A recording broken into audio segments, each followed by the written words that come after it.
Ladies and gentlemen, welcome to the Co-Optional Podcast. It is the 4th of October. Yeah, that's it.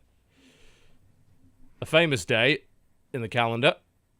Yeah, that one movie where they're like, is it the 4th of October? And remember the 4th of October. Yes. It's the 5th. On this day, the first US Open golf tournament was held on a 9-hole course in Newport Country Club, Newport. That's what I 1895. was thinking of. I was remembering, yes. Absolutely. Yeah. That's basically it. And we did it. We nailed Pretty much. Good night, everybody. There was that, and British Rail introduced a faster train in 1976. That is it. October 4th. There's better things out there. It is the feast day of St. Francis of Assisi, and for the Catholics out there, if you're observing that. Sounds delicious. I'm looking forward to feasting on wonderful gaming content. Well, this is not the podcast to feast on wonderful gaming content. Our special guest today is the one and only VideoGameDunkey. Welcome to the show. Woo! Woo! Woo! So great to be back on here, you guys. Every time I come on here, it's just a wonderful time. Yep, it's at least your 5th or 6th time back on the show, so we're really happy about that. Basically, our only pro Smash player that we've ever had on the show, which is excellent. Woo! Woo! Good to see the talent for that game represented here. Woo! You know, what's sad about that is that Sky hasn't taken the bait yet. I've laid the bait out for 3 days, and he's somehow held back. I don't know how. Is he dead? He might be dead. No? Still alive? Okay. I think he's still going. All right. Good to know they're still ticking along. I know that Sam took the bait, but not Sam did take the bait, yes. I was happy with that. Yeah. That's a consolation victory there. It's a masturbator. What is he talking about? And I was like, honey. I like the fact he assumed I was talking about him. It's like I didn't even know he played Smash, let alone that he was any good at it. He wasn't. Oh, he's not good at it. Cool, excellent. No. He's terrible. One of the worst. I think he thought you were talking about him. Anyways. Well, that worked out better than I hoped. Our sponsor today for the show, paying for the exorbitant fees of VideoGameDunkey. Crunchyroll.com/TotalBiscuit. Head on over there for unlimited anime. The fall season has started. I watched the first episode of Tiger Mask W from the fall season. I mean, it sounds fascinating. There's a little history behind that that's probably not interesting to anybody, but I could tell you the history of Tiger Mask if you wish. No, you don't, do you? You're going to hear it anyway, because I've got to fill 3 minutes of sponsor time. So you're getting it, whether you like it or not. Tiger Mask was initially a manga in the 70s, published in the Bakura magazine, about a wrestler in a tiger mask, as you might imagine. And he would fight with someone in a dark tiger mask, called Dark Tiger or whatever. Now, okay, cool, that's fine. Yeah. They also made an anime about it in the 70s, so really, really fucking old. But what happened was, there's a promotion in Japan, a wrestling promotion called New Japan Pro Wrestling. And deciding that they needed something interesting, they decided they would make Tiger Mask into a real wrestler. So Tiger Mask became a wrestler in New Japan Pro Wrestling. There have been 5 different Tiger Masks, and they also got a bunch of foreign wrestlers in to represent Tiger Mask's enemy, which included people like the late, great Eddie Guerrero, like one of the best wrestlers ever. So what they then did is they decided to make the remake of the show, which is Tiger Mask W, but include characters from New Japan Pro Wrestling. So it's gone full circle. There are now real wrestlers in the anime that the real wrestling thing stole the fake wrestler from, which is kind of neat. The show is cheesy as fuck. Really, really silly. But what I liked about it is that it is in the visual style of an old anime, like 80s anime. Like really big, thick black outlines, kind of thin faces, sort of slightly larger eyes than usual. The plot is very sort of 80s anime. People are dying for no reason. There's a wrestling training session where they're climbing up a mountain and one person just dies. And everyone finds that completely normal. Which is like pretty much all 80s anime. People are just dying left and right. Fun fact. in the last like year or so, there have been a lot of really, really old anime that for whatever reason, Japan is on this kick of like remaking old anime. shit. Yeah. Yeah. Ushio and Tora was another one that was running in the 80s, and they've completely remade that and ran that the last couple of seasons. And also Osamatsu-san, which was basically like their equivalent of our Betty Boop. They decided to just like completely remake that and have it be like a modern anime. So I love that we're starting to have all of these like really old styles of anime, but like they're trying to bring it into modern anime world. It's fun. It's a nice little answer, I suppose, to a bunch of the CG stuff that's come out lately that isn't that great. I'm done watching Berserk. It's shit. It is. It's fucking it's garbage. really all terrible. Of you out there who are like, I don't know, I'm really enjoying it now. I'm so glad that some of you are. I'm glad. I gave it 4 episodes and I'm done. Even One of do my it. favorite anime, and I don't even watch much anime. I watch like maybe one anime a year. Berserk's maybe one of my favorite of all time. The new series is fucking awful. Yeah. Terribly animated. The storylines just make no fucking sense. The character doesn't act the way that I expected him to or anything like that. Casca's nowhere to be fucking seen. I don't know what's going on with that. Not to mention what they did with Casca. I'm not going into that. No. Don't watch it. It's shit. But if you wanted to watch something that was awesome from last season that is on Crunchyroll, you can watch Mob Psycho 100, and that was great from What's that beginning about? to end. Mob Psycho 100 is about an Esper kid. It's the same guy. It's the same person who made One Punch Man, but it's being made by a different company. So like One Punch Man was done by Madhouse, who's known for like really, really, clean, awesome animation, and Bones is doing Mob Psycho 100, and Mob Psycho 100, the art style is more based off of what the original webcomic looks like. It's fantastic, like really, really cool use of color, really interesting story with fun characters. So Cool. Go check it out on crunchyroll.com/TotalBiscuit. Go watch Food Wars as well, because it's great. Which I think that go watch season has Food Wars. ended, hasn't it? Like, is there any more of it? It seems to have just stopped. Oh, it's mid-season know. break. Okay. I was gonna say I think it's a hiatus, but now you've made me nervous. I want it back. I want more of it. It's been great. The best cooking anime. Yeah, so go check it out. Crunchyroll.com/TotalBiscuit. Loads of unlimited anime. Loads of unlimited anime. That's a terrible sentence. Good lord. Loads of unlimited. Loads anime. of it. Yeah, not just some unlimited anime. Loads of unlimited anime. Watch it on any device. Watch a bunch of stuff. Go watch Food Wars if you wish. And Tiger Mask is, if you're a wrestling fan, Tiger Mask is amusing if ridiculous. So worth a look. Cool. That's our sponsor obligations out of the way. Let's talk about what video games we've been playing this week. Dunkey, what have you been up to this week? What's been going on? I've been playing everything. Everything. Wow. Everything. Cool. We don't have to do anything for the rest of the show then. We can just chill out. Yeah, I'm just gonna let you talk, bruh. By all means. I played that shitty Matrix game. I beat the whole thing. Path of Neo. Yeah. How long did God. it take you? It felt like forever. It's pretty short, but it felt long. You know, I watched a video on that, and I'd heard that Path of Neo was a notable improvement on Enter the Matrix, and I feel like I was lied to. What the fuck is that game? The PC one is especially fucked up. That's the one I played. It's incredibly bad. Like, there's also a bunch of stuff in there. It's supposed to follow the actual plot of the movie this time around. Because, of course, Enter the Matrix had 2 characters that, were sort of featured a little bit in the second movie. And you wanted to play Neo, and you didn't get to play him, And that was disappointing, and that was also buggy as shit. I just saw a scene of you fighting with a fucking samurai sword for some reason. I don't remember that bit. They took some liberties. A few, I would say, actually.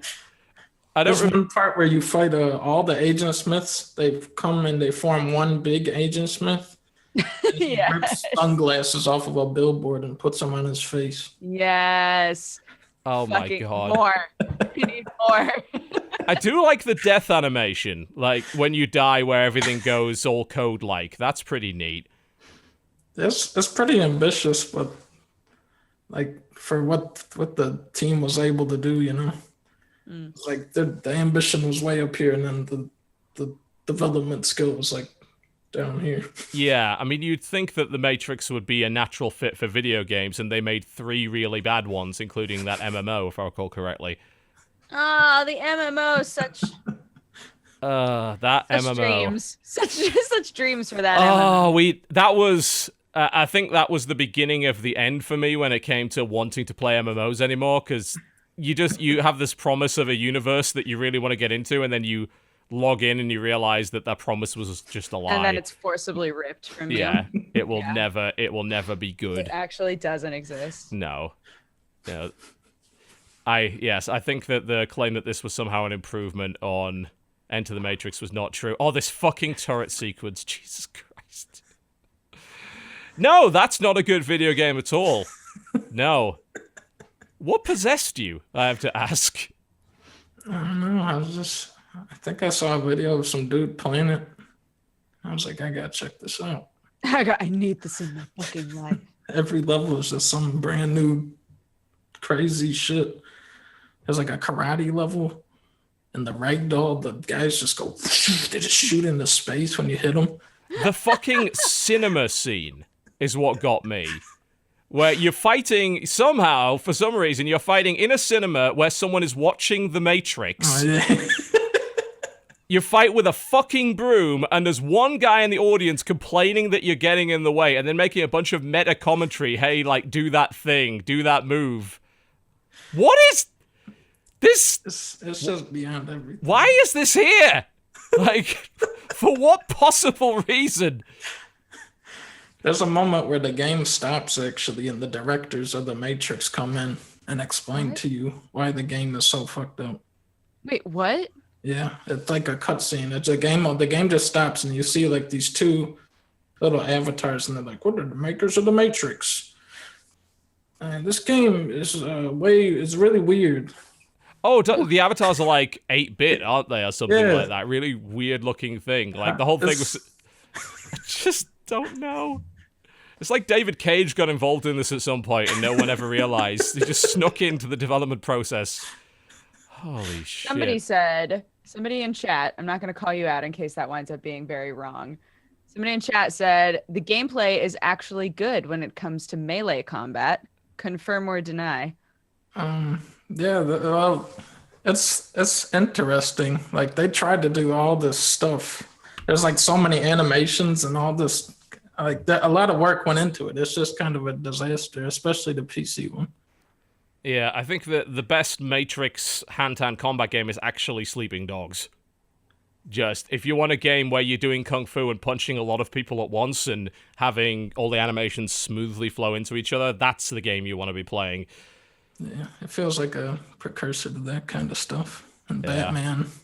Yeah, that's a good point, actually. They were trying to make the combat look natural so that it sort of the animations locked together because they were supposed to fit together instead of just sort of flailing away at each other. Yeah. It may have inspired that. They kind of succeeded. Yeah, the fight that fist combat didn't look too bad. The gunplay looks absolutely hopeless. Yeah. That didn't work on the computer. No, that doesn't seem to work at all. No, that is not a game I feel any need to revisit. I think I've experienced everything I need to after watching that. Yeah, don't play it. That's when you know you've seen a good YouTube video and you're like, you know what? This told me all I need to know. Now I can walk away. That was enough. My heart fulfilled.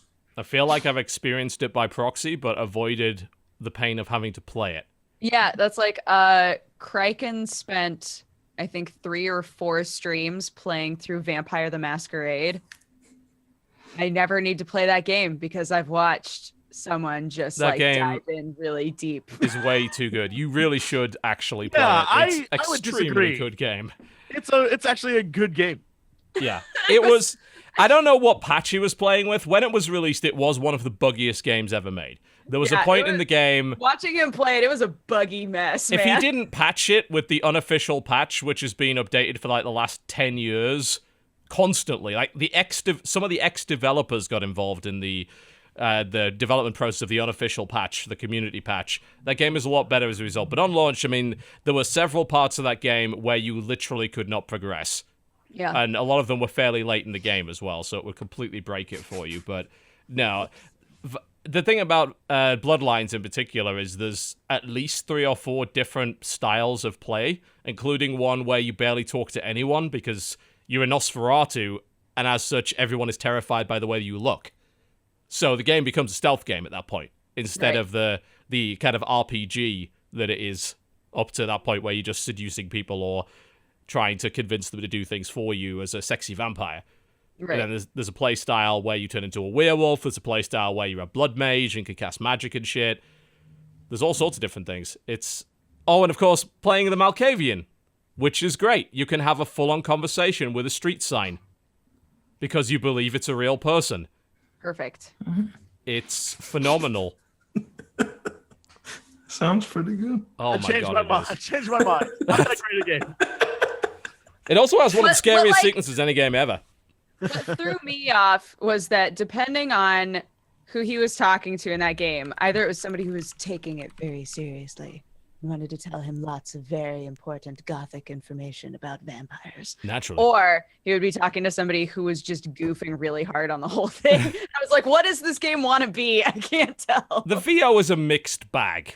You know, it's like playing the first Deus Ex, one of the best games of all time, but you just have to ignore the voice acting. Gotcha. Because they didn't have any professional voice actors. Half the voice acting is developers.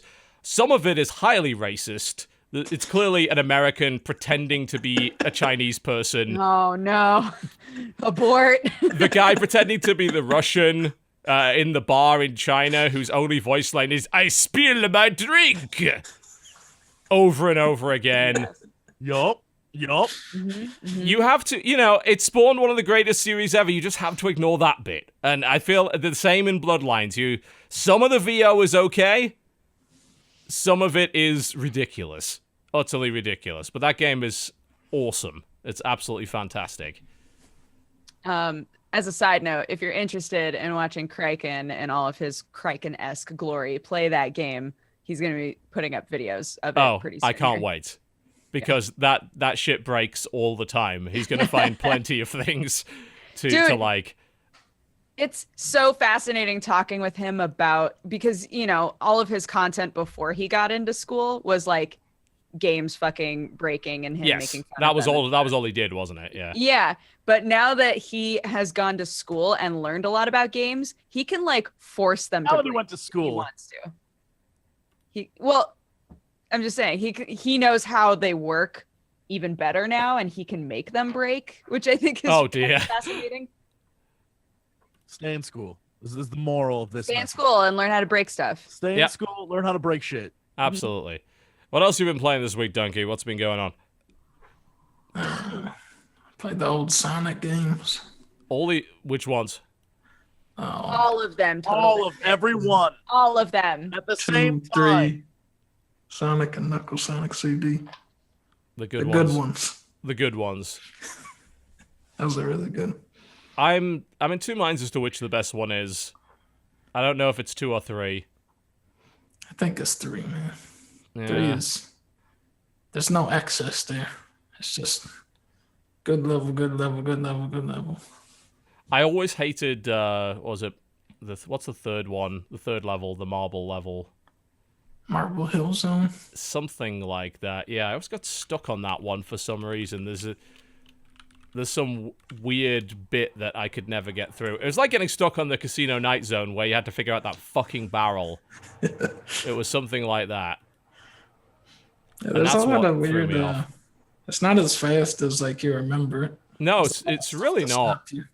Yeah, a lot of the modern Sonic games are like, well, Sonic was always about speed. It's like, no, actually, it's really not. Most of these levels can't be played fast at all.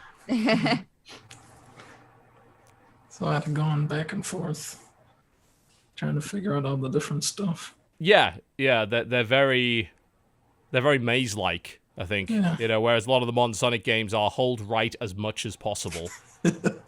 Let's see what happens. Those games are great. I miss them. I should go and play them again. feel like 2's better, but you know what? I'll let you have that. I think 2's better soundtrack-wise, I gotta say. Like, 2 is really good. You don't beat Chemical Plant, you don't beat Metropolis, you don't beat Wing Fortress, I think, in terms of soundtrack. Is Green Hill the first one? Green Hill was in the very first one, yeah. Yeah. The second one was, what, Emerald Hill? Classic. Look, I'm just saying, Sonic 2, Mega Man 2, those are when the 2s were good. And then we got Mario 2, and that was garbage. But Mario 3, though. Mario 3 is quality. Wait, you talking shit about Mario 2 over here? I am. Yes, I'll be the one. I'll be the one to step up and go out on that limb and say it wasn't that great.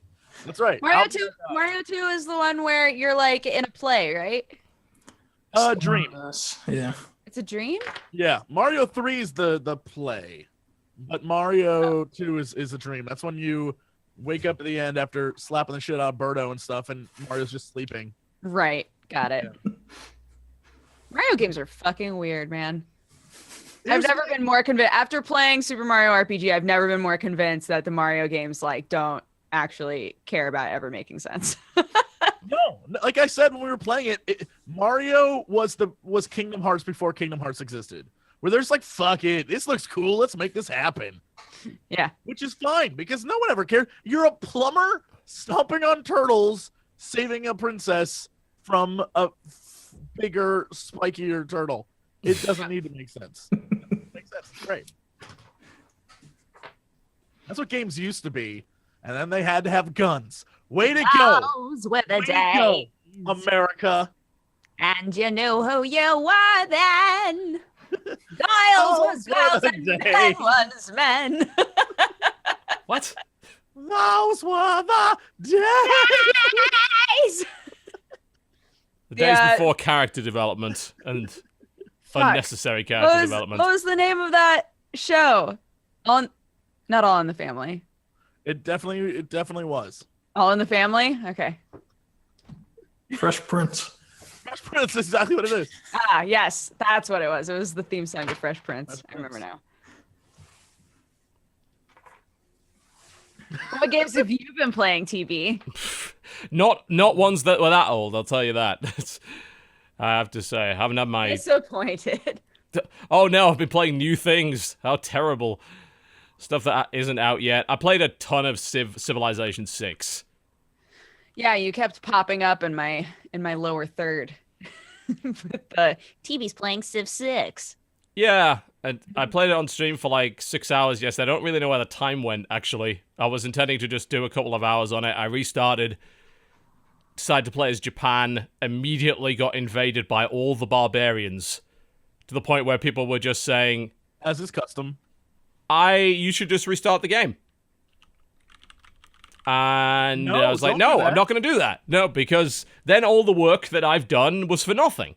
I'm going to defend my civilization against these barbarians. I'm going to slowly retake this area, and I'm going to assert my dominance. And I did, eventually. Good. Took a while, but we did it. I was able to slowly expand from there, and then I just fucking murdered the Congo after that. They were idiots. They were idiots. I'm gonna walk away from this convo. I'm gonna back away. I happen to love the Congo. I'm just gonna let you say what you gotta say, man. All I say, I take better care of their cities than they did. They decided, we really need horses because we're at war with Rome.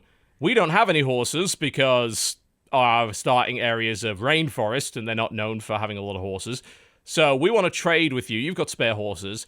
In response to that, we'll give you a bunch of money and open borders. Like, that sounds great. You know, I have this really large army that's not doing anything. So I'm thinking what we do is we slowly move the army through your territory, obviously to explore the land, as it were. We can see that you have a nice defensive river over to the east, so we don't want to attack over that. So what if we just use the open border treaty to move our entire army past your city and then attack it from the west? And they were like, we don't really like that. You seem to be moving a lot of units through our territory. Can you stop? I'm like, sure, no problem. I noticed the territory had one little hex just on the coast that wasn't theirs. So I'm like, we'll just move them through here. So I moved all my army through that one area that was not in their control and then killed them. And everyone started denouncing me. It's like, you're a warmonger. It's like, I absolutely am. Anyone want to dispute the claim that I have to the Congo? And Rome is like, we'll dispute it. I'm like, I'm going to murder you. So I took the Congo over, nice and easy. They didn't seem to have built any modern military units, so I sort of ran over them. And then I went on this massive technological binge. I invented biplanes in 1400 AD. I got cavalry with guns in like 1200 AD. And founded the first electronics factory in the world in 1320, which was great. And the interesting thing was that because of all of the experience my army had gained from fighting the barbarians at the start, I had a bunch of really old units that had been around for thousands of years that were really experienced and highly leveled up and just wouldn't die. So eventually you were able to upgrade those. So I think I fought mostly with horsemen for about 3,000 years, and then upgraded the horsemen to cavalry, which are a huge upgrade because they have guns. And with these massively experienced units, I couldn't be stopped. So I ran over Rome. Rome offered me like 2 cities to stop murdering them. I said, no, I can take those myself. So I took those, and everyone's really upset with me, but they're not willing to start shit. All they do is denounce me. Yeah, every now and again they'll show up and say that we are really upset with how you're behaving. Really upset. You are a warmonger. Quite upset, sir. Yes, we don't like you. We're not willing to do anything about it because we can't do shit and we know it. But you know what? We don't like you. It's like, cool. I'm fine with that. I don't mind. I now have all of Rome's territory, all of Congo's territory, and I have such a massive technological advantage over everybody else. I feel I'm going to have nuclear ICBMs in 1650. So once I have those, bearing in mind everyone hates me anyway, my plan is to nuke the rest of the planet. Because it can't possibly diplomatically get any worse than it already is. Totally. So I'm thinking we just wipe them out with that. That sounds like the way to go. I like it. Japan went well. Yeah, it played very well. I was gonna say, sticking through it really can lead somewhere sometimes. It absolutely did. It really did. I finally got the hang of how the district system works, how you've got to build on different hexes and then build the hexes next to each other and then build shit in those districts and get a bunch of synergy bonuses. I became a merchant empire and established shitloads of very, very profitable trade routes and everything like that. So I make a ton of money. So yeah, it's going really well. I have no complaints. The Vikings keep sending missionaries over via boat. That's all they really do. In all of this warmongering, I forgot to found a religion, and now I can't anymore because everyone founded them all already.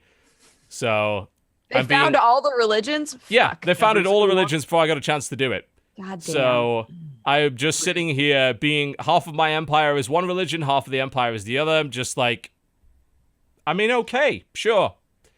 That doesn't really matter. Doesn't stop us from murdering literally everyone. So. No, I'm going to kill you. I don't care what religious affiliation you have. We're going to run you over, probably with nuclear submarines and jet fighters. And you have knights right now, so I think we'll be fine. The best thing is I invented planes before I invented sailing ships of any description. I had biplanes before I had, like, longboats and fucking caravels. Fuck? I don't know how it happened. I just didn't go down that tech route. I decided, you know what? I don't need boats. Yeah, if you get biplanes, you don't need boats. No, I've got fucking aircraft. Why do I need boats? Civilization, and Japan isn't actually on the island. It's wherever the hell Japan is, so all right. Yeah, I mean, most of the stuff that I wanted to kill was on my island anyway. Right. So the only thing that I can't reach, I think, is the Vikings. So eventually the end game will be me bombing the shit out of the Vikings' boats with jet fighters. They currently have classical era frigates, I think, and a few caravels, so I should be fine. I don't think they shoot up. What setting are you playing on? Well, the only difficulty the preview build has is Prince, which is the 3rd difficulty out of 8. All right, I was about to say, it doesn't sound like your usual game of Civ where they're like, everyone's way better than you. No, I mean, I've massively outpaced them technologically. I'm not sure how that happened, but obviously it's because the idea of you sending biplanes out to a country that just has knights as their military. It's going to be great. I can't wait. Favorite visual ever, maybe. It's going to be absolutely wonderful. I mean, when I invaded the Congo with, what did I invade them with? I think it was samurai and possibly musketeers, and they tried to defend me with spearmen. Japanese musketeers. And that was about it. Worked pretty well. Yeah, it's been good. I mean, I'm enjoying it even more as I start to learn and figure out the different systems. You know what franchise I've literally never enjoyed playing? Is it Civilization by any chance? It is. Why is that? Why? Why did you never get into that game? I don't know. I've accepted at this point that I'm just not the sort of person that likes those games because I've tried to play it so many times by myself, with groups of friends. I've tried like every iteration of Civ when it's come out and been like, wow, I hate this. So I don't know. I'm just not. But I love listening to people talk about it, being like, yeah. Civ's a game that gives you stories. That's the reason I like it. You know, when you finish a game of Civ, you go and recount the wonderful adventures of your empire and, you know, how you invented electronics in 1400 AD but didn't invent sailing ships. Like, it's that's what's fun. I don't think the multiplayer is a good idea. It takes too long. I tried to do that once. When did you try Civ multiplayer? Like 5 people. The question is, are you still playing that same game? Because you probably are. Still on the 3rd turn. Yeah, that's about right. Started in 2013, that game. Jesus Christ. I'm going to give credit to anyone who can sit through a multiplayer game of Civilization. You have far more patience than I ever did. And the sad thing is, it's potentially fun.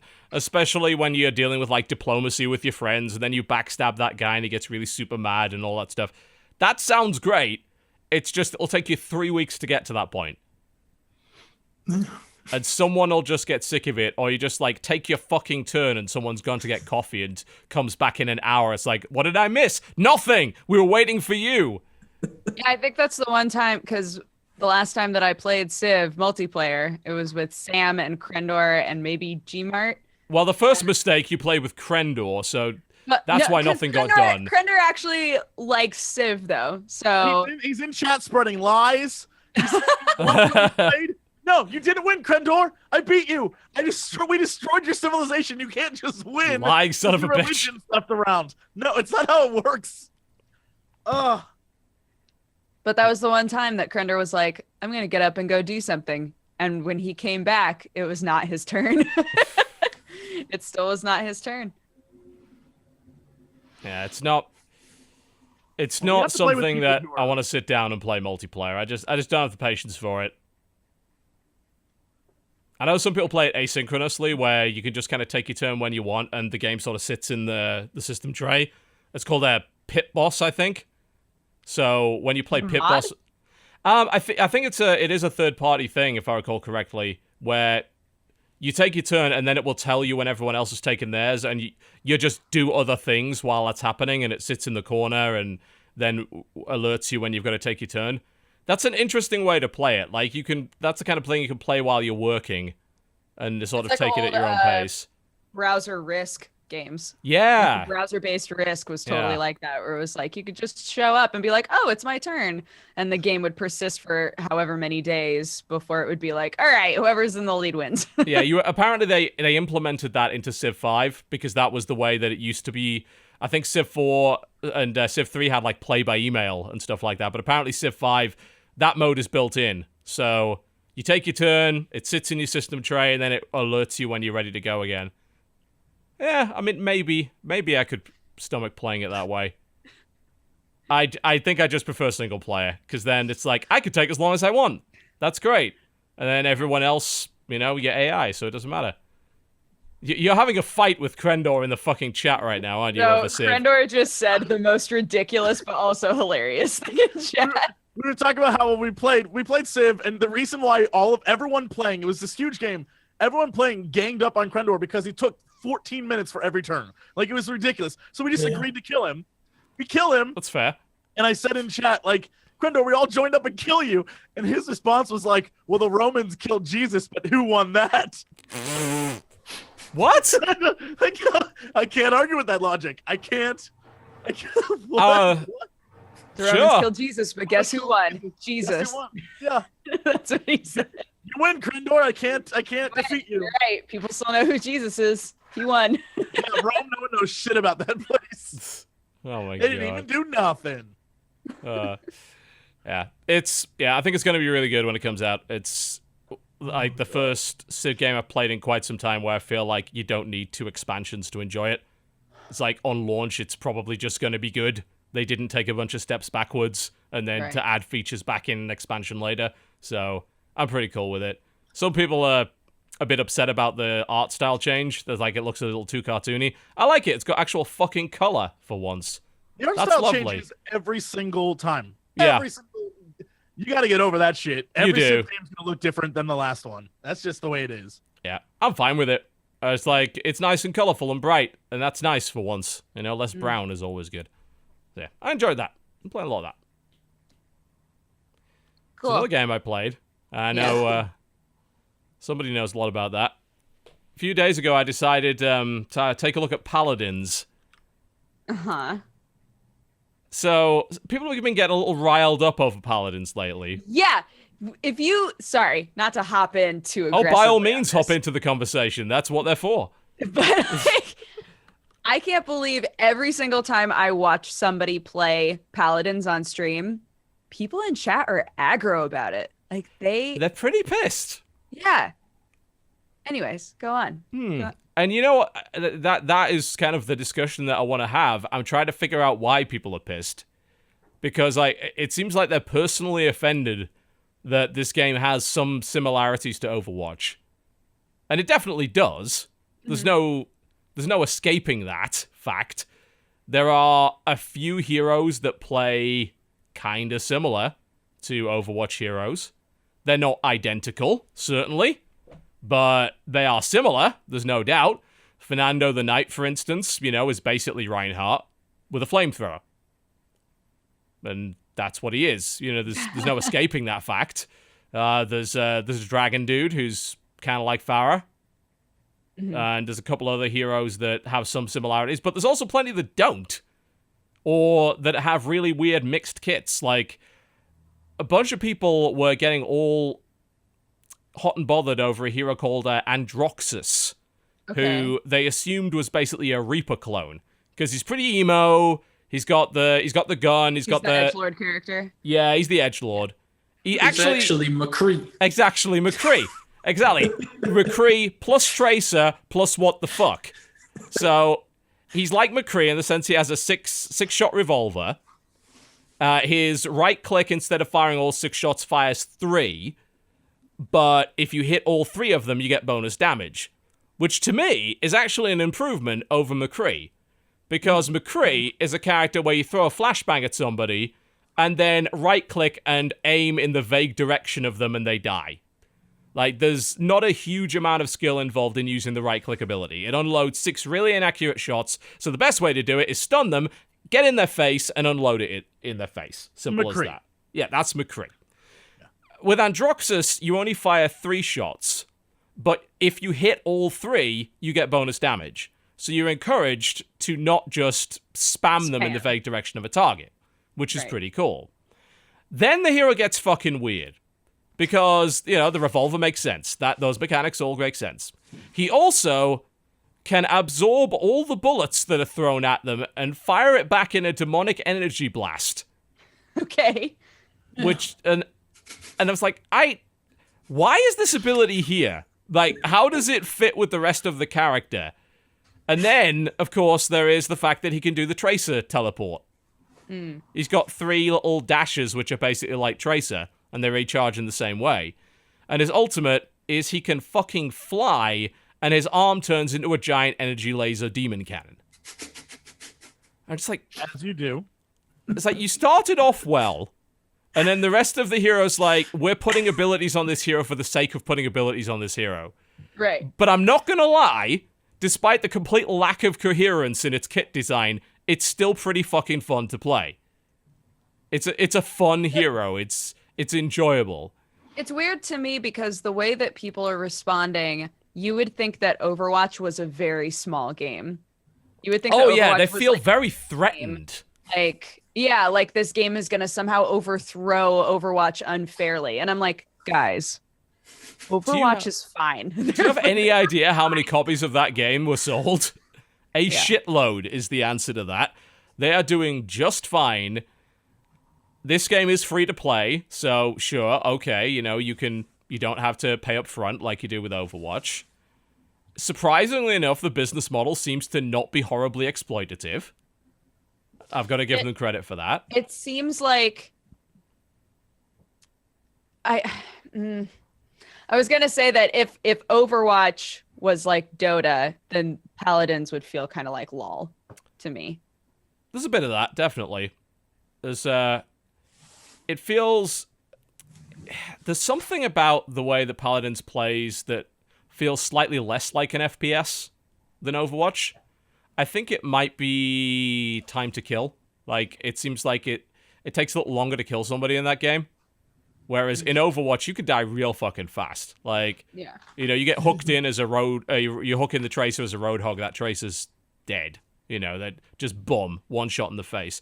It doesn't feel like any of the characters can really do that, which makes the game feel, I guess, a little bit more like a MOBA and less like an FPS. But it is an FPS.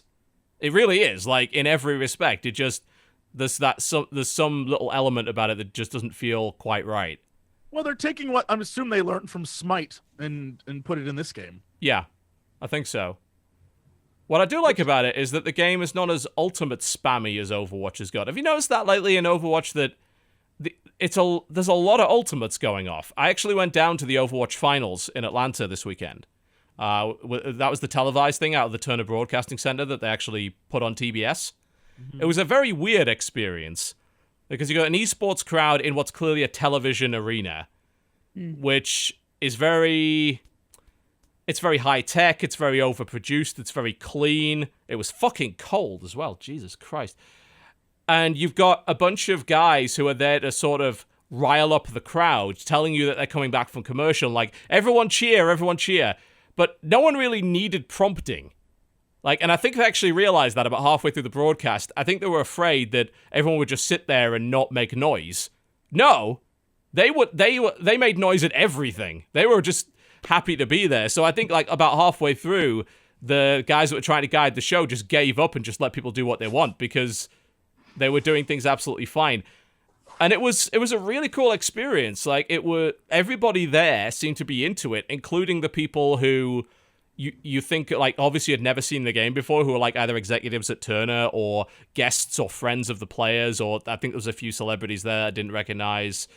They were all really into it, actually, surprisingly enough. And the crowd was really hot for it. But I gotta say, that game is fucking impossible to watch.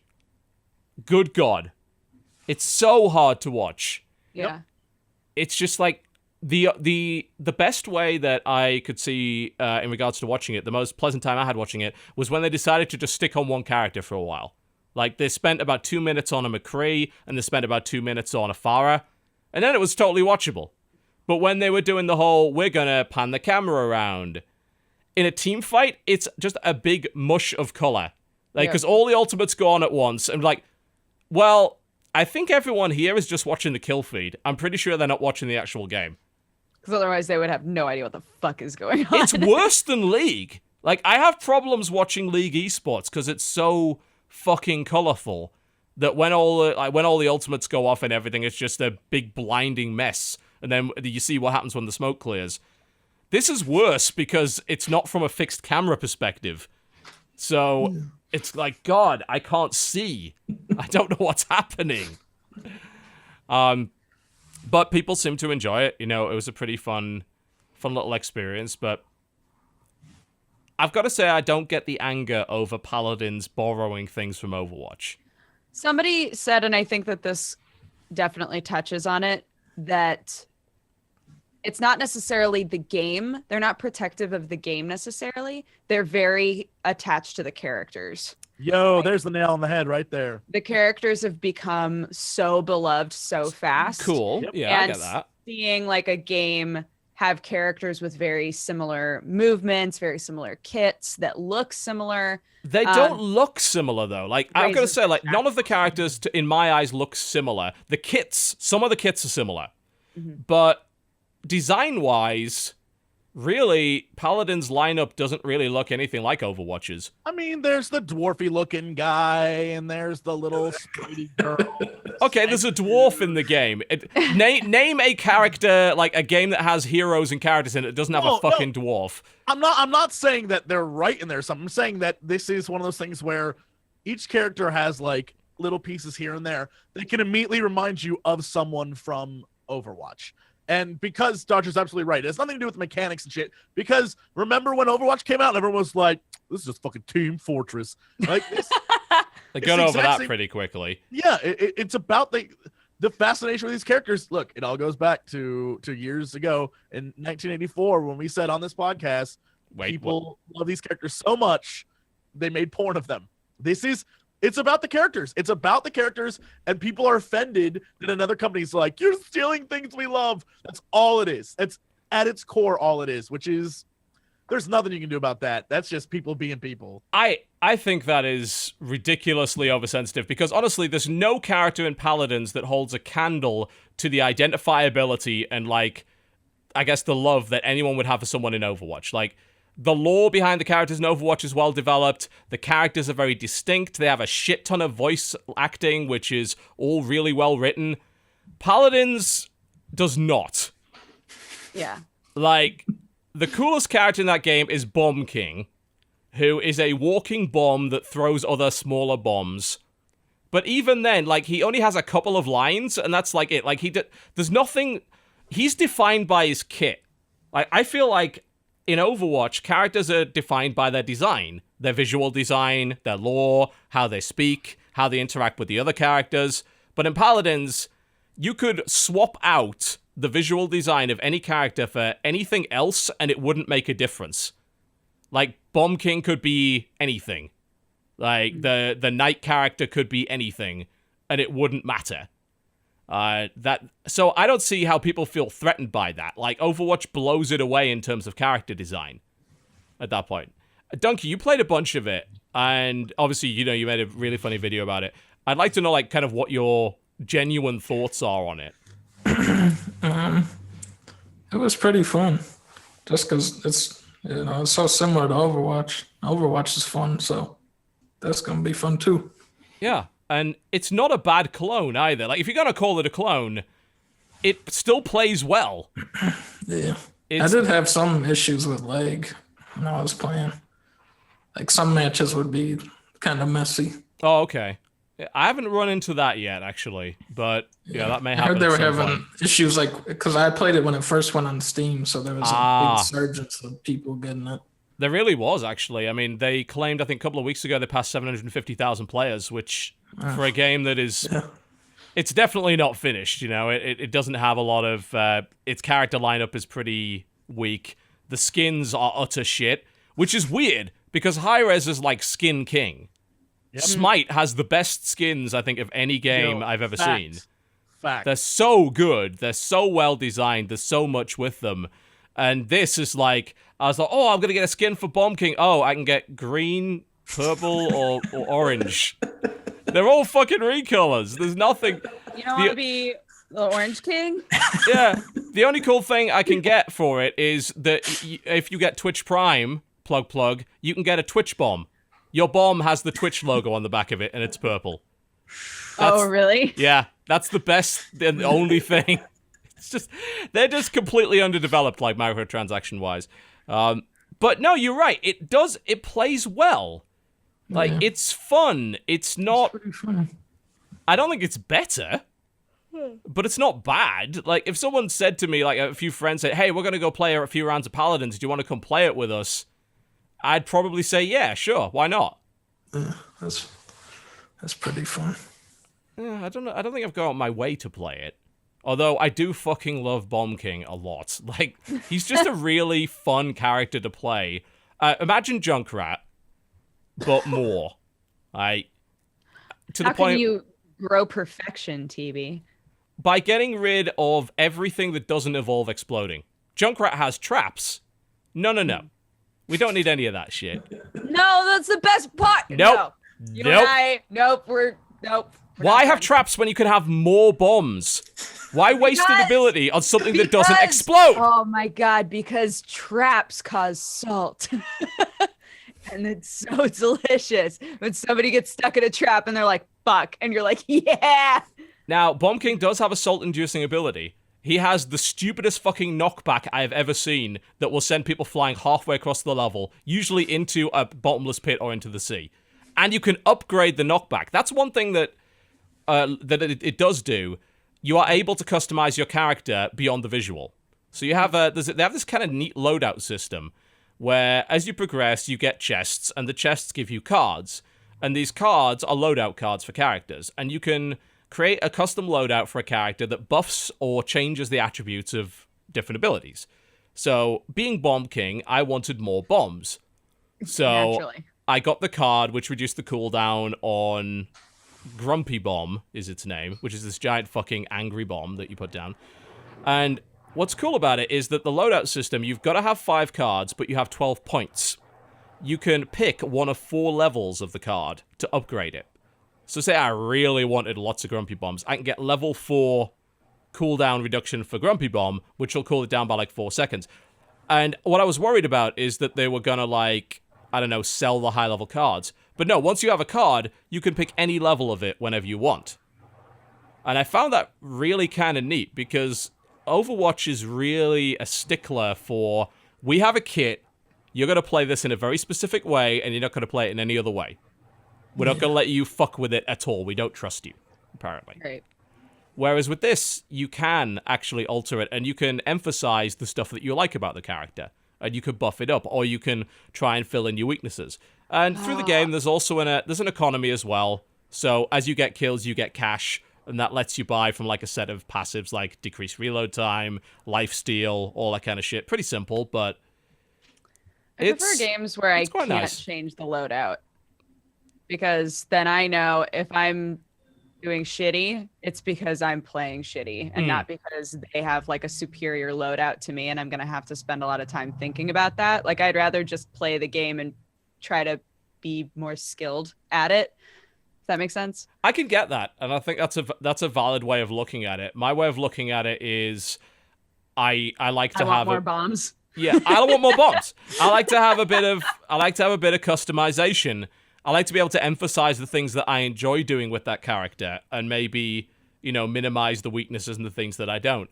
Right. And you get a default loadout set. The cards, you can buy them all with in-game currency, so you're not reliant on random bullshit.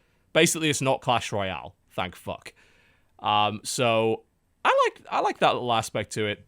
It's not a bad little game overall. And I think people's anger is just a little bit misplaced because what is better than having one game that does a thing? In my eyes, having 2 games that do that thing. Because what if sometime in the future, Overwatch makes a decision that you don't fucking like? And then you're like, I invested a lot of time into this game. Now shit, I've got to go play another game and I've got to relearn it. You don't need to relearn it with Paladins. Like, within 5 fucking minutes, if you've played Overwatch, you can play Paladins. Because it is that fucking similar. This is the exact same thing back when YouTube, like, video game playthroughs were just becoming, like, a really big thing. Everyone was like, you're doing the exact same thing as insert extremely popular PewDiePie YouTuber. would be the answer every time. PewDiePie played this game, so no one else is allowed to play it. Yeah, it's the exact same thing. Used to be the way it was. Same mentality, just like, oh, you're copying and ruining. Not really. But people just get attached, and then because they're, just, I don't know. They're just emotionally so like, it's my thing, and I love it so much. There can be nothing else. No one else is allowed to do something similar. Yeah, that's dumb. I don't get it, but whatever. I don't get it. I've thought that way forever, so. It's like, I like burgers. It should be obvious from looking at my webcam, but I don't necessarily... What if I don't like the way that one particular place makes the burger? I can go somewhere else and get a burger that's slightly different. Absolutely, yeah. It's choice is what it is. And It is consumer choice. And Hi-Rez would be dumb not to, if they have the ability to make a choice, another option, they should jump on that because that's what people need. That's what people want. I mean, it's a genre that people obviously want to play right now.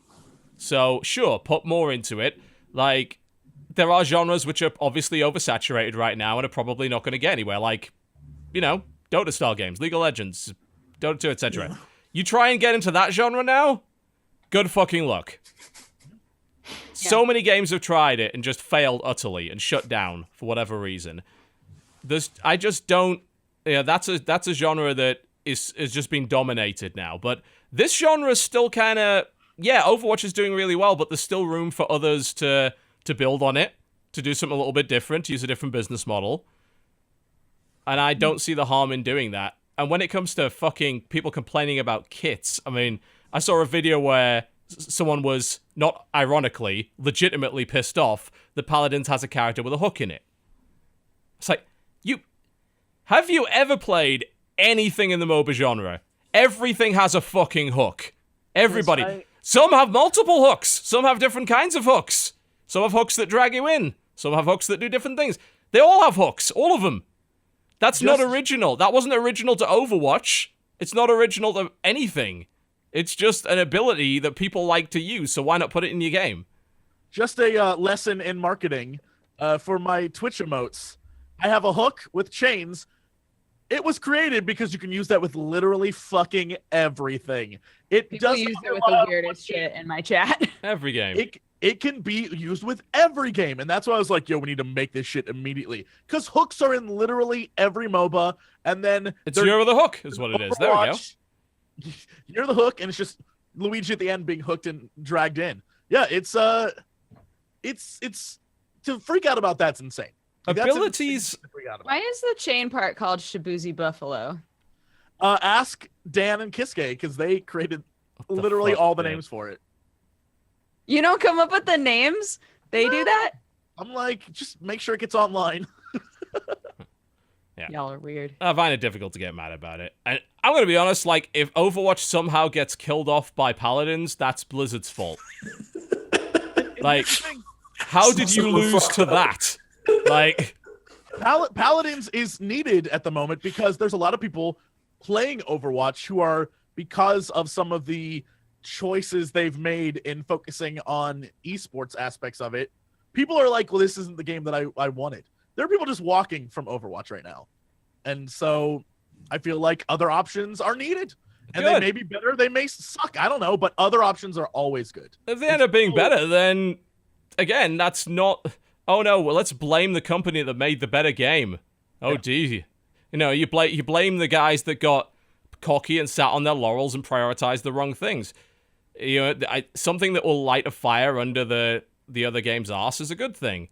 There's a reason why League is finally moving towards actually paying its teams like a percentage of skin sales. Like, they weren't doing that before that. There's a reason why they're moving towards the more, they're trying to add features that Dota's had for years. Because the teams are pissed off, and this other game is looking real damn attractive right now. And, that's a transferable skill set. You can go and play that game instead. Yep. Monopoly is never going to benefit the consumer. Yeah. Like a Time Warner cable. God, I'm sorry, you mean Spectrum cable? I'm sorry, Spectrum Cable? What the... Time Warner Cable just changed They changed their name? They're rebranding. What? Yeah, they're rebranding, so you don't know they're shitlords still. I can't even handle them. I can't even... I'm surprised that haven't happened sooner.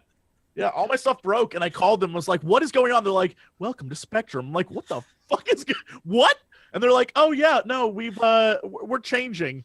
Like, that's not good. That does not help me at all. Yep. I don't know. I don't know.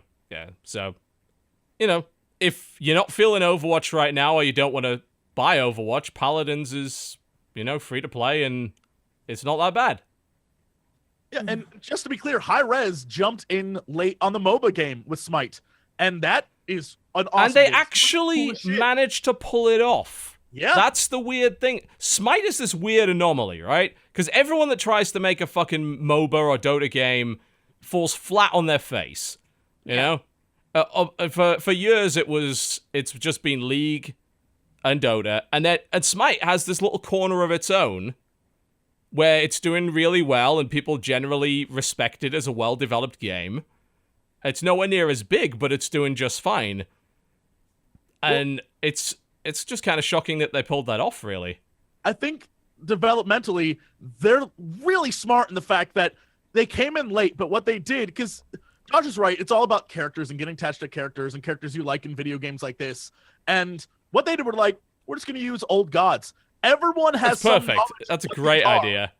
It's genius. That's really smart. And so going in, you're like, yo, I know exactly who I'm going to play. I'm going to play this person because I like that person already before even touching the game. Right. It is really the only game where you can play the god of bees.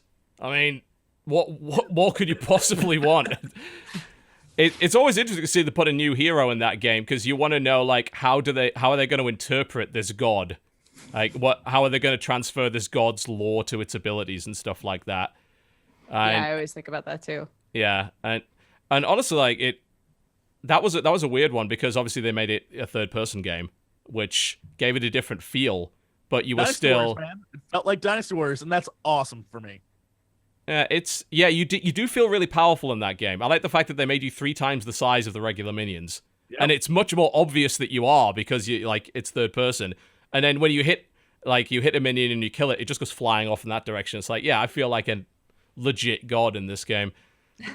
Yeah, and I'll say this about high-res. A lot of people are salty as fuck about high-res because of what they did with Tribes Ascend. They did not do particularly well with that. They made some bad decisions. They effectively killed off their game. And I understand that people are kind of upset about that, but I feel like they really have improved a lot over the last few years. They've got much better as a company. Their business models have got a lot more user-friendly. They haven't really made too many mistakes. They've been listening to people. So, do you want to hold a grudge for that long? Really?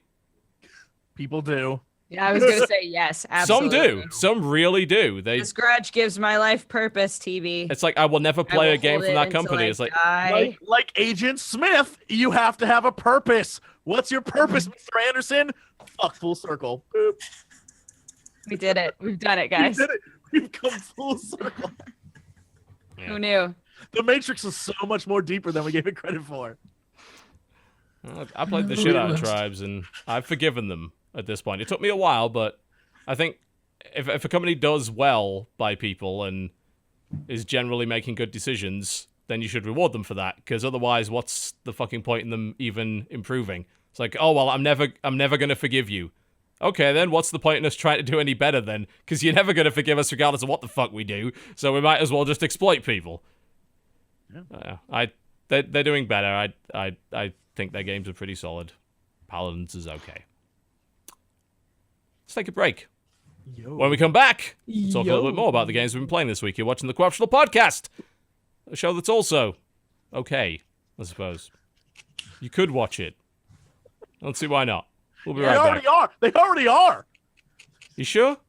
They're doing it right now. You sure, though? Should you go to break? Because that would be clever.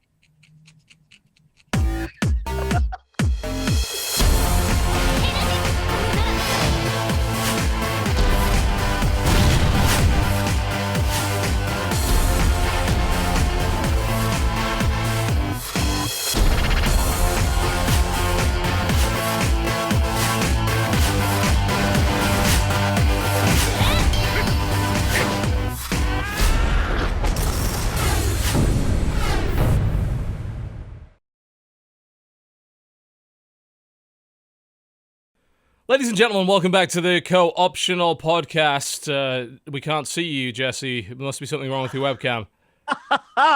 Nailing it. Yo, speaking of MOBAs. Okay. While we were on break, I read that finally, this may be a reason for me to go back and play again. Finally, Heroes is releasing their Crazy Arena mode. That they that one that and didn't they announce that a year ago at BlizzCon last year? Yeah, and then just never brought it out. apparently it's finally coming out. A year later, we're finally getting it, which is great because that looked like chaos, and it was literally just hero versus heroes and none of the bullshit. So I'm super excited about that, and hopefully the randomness that they promised, where it was like 5 Illidan's versus 5 Illidan's, will be a thing that can happen, and it'll be crazy. And back again, said it before, I'll say it again. Blizz, your game is the Saints Row of your genre. Be crazy and wild with it. Be nuts. I hope this is what this will lead to. I hope this is what it will be. So that just, I guess, came across the wire today, only 10 minutes ago. So apparently that's happening now. Interesting that shows up right around the time that Battlerite is getting popular, which is also a game about heroes in an arena. We were just talking about that as well over the break. Were we? Like, Battlerite. Battlerite. Okay. Yeah. Oh, so who's played Battlerite here? Nope. Played it. Elkie, I'm looking at you. I've played it. Dougie's played it. Jesse's played it. Oh, no, I haven't. You I haven't looked it played up. it? I was like, Battlerite? What? I looked it up. I was like, oh, shit, this looks cool. So Yeah, it's I love apparently it. super fun. It I is. haven't touched it yet. Absolutely. Dougie, I'd love to hear what you think about this, because it's been out for the last couple of weeks. It's gaining popularity quite rapidly. Yeah. There's like a whole bunch of these, you know, like arena fighters where it's just kind of like a mobile with all the bullshit cut out. Yeah, Straight yeah. to the good part. And that this really one's is what it is, too. polished. It's in early access, but it feels like it's a really polished game. Yeah, I think they've got the basics down pretty well. I am concerned that people will stop playing it because maybe there's not enough progression for them. Yeah. Like, it's a game about actually playing it and getting better at it rather than earning new characters and levels and shit. The levels basically mean nothing. Yeah. And it costs money too, which it could have been free. I don't know. I believe it's going to be free once it comes out of early access. Oh, really? Yeah, so the plan's to go free to play, but the early access version, they're making you pay for it. But if you buy the early access version, you get all heroes in perpetuity. So when they release new champions, you're going to get those. So that's the way they're doing it. And yeah, it totally could be a free-to-play game. I think the model will work really well for it. Yeah, I think it'll be popular. I love the idea of arena brawl. Like, when Smite's arena mode is fantastic. Like, I love the idea of, you know what, we're not going to do that laning bullshit. It's like, your heroes fight. I think that's so much fun, and it changes the way you play, and you don't sneak around like an asshole anymore. You strategize. You're like, okay, well, where do I go in? How do I stay back? I think it's really fun, and the more games like that, the more I'm in. I love those types of games. Well, I mean, to me, the best part of games like that are the team fights. Yeah. So if you make a game that's nothing but team fights, there you go. And every time you go in, you know you're not going in at a disadvantage. It's like, oh god, that guy's 3 levels on me, or that guy's a better item than me. Everything in that game is skill. Like, every skill is predictable. There's no RNG. They do constant damage. There's no variance there.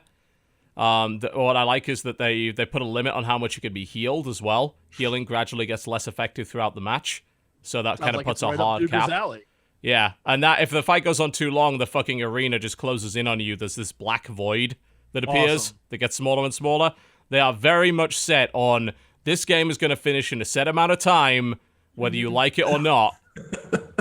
You're not going to be hanging around for ages. And that, I think that's maybe the main reason I stopped playing Dota and League. That I just, when you go into a game of that, you're committing for a long fucking time. Yeah. I think it seems like there are a few companies that are taking game types that tend to go on a little long and trying to figure out how to shorten them.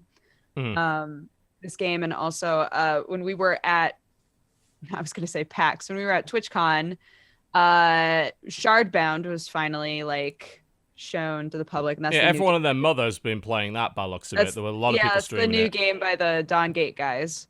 And they've been trying to figure out, because they're making like a tactics game, and they're trying to figure out like, how do we make it so that each match is generally around 15 minutes?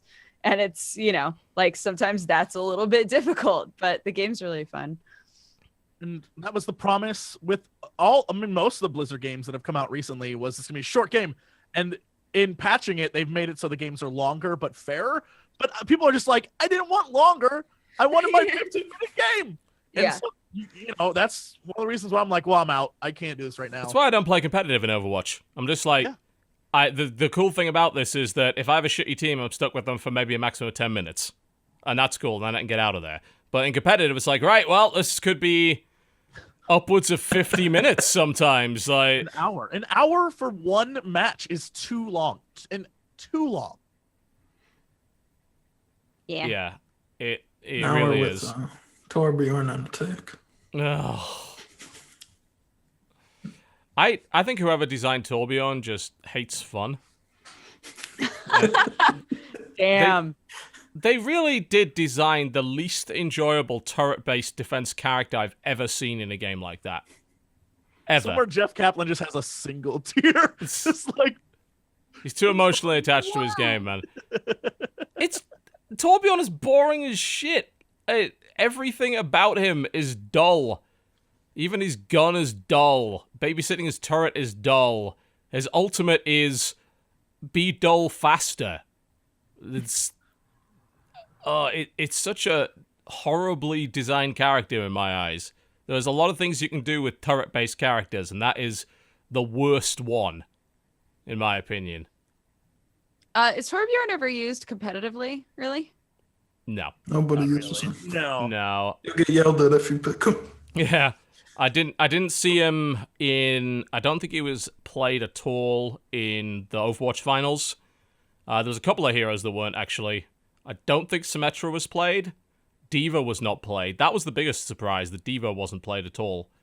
The thing is that Reinhardt is apparently just an auto-pick. You have to have him. Yep. And Zarya appears to be an auto-pick as well.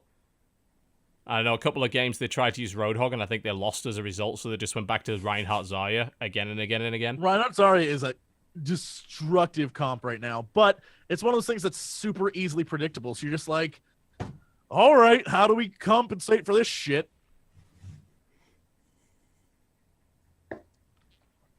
Word.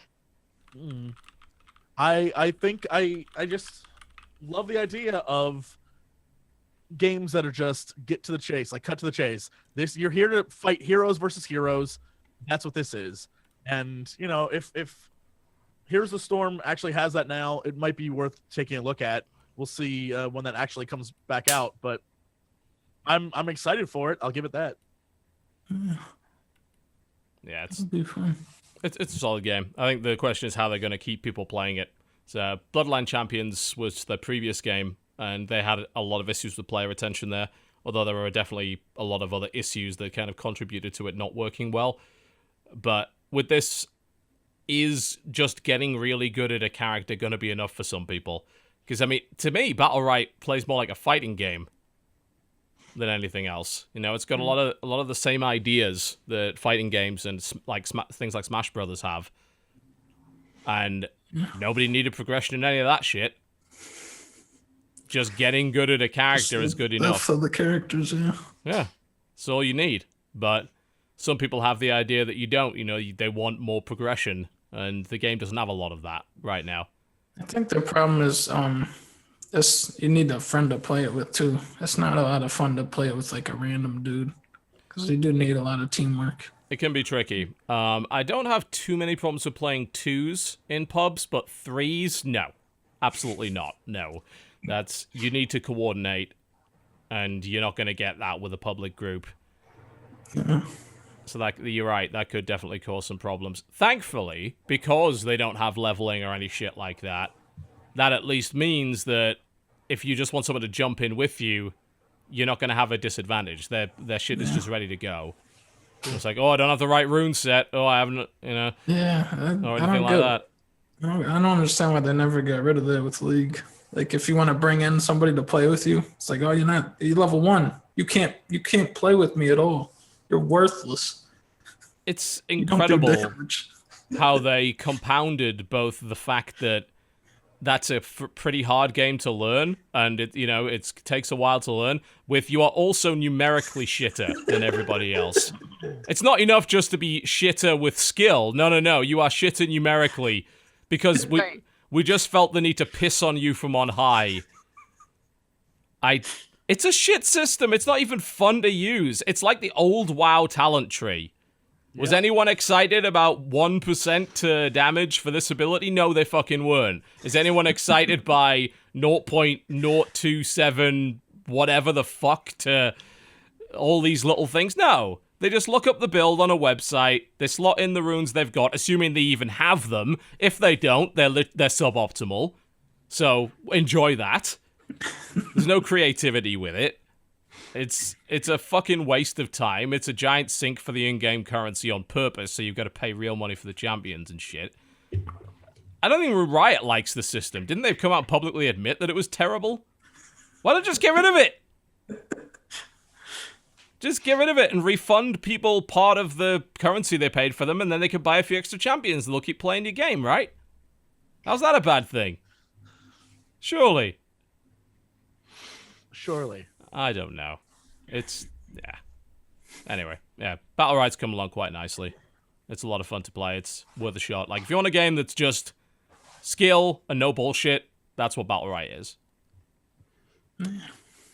Can I switch up game? No, you're not allowed. We're going to talk about the same game for the next hour.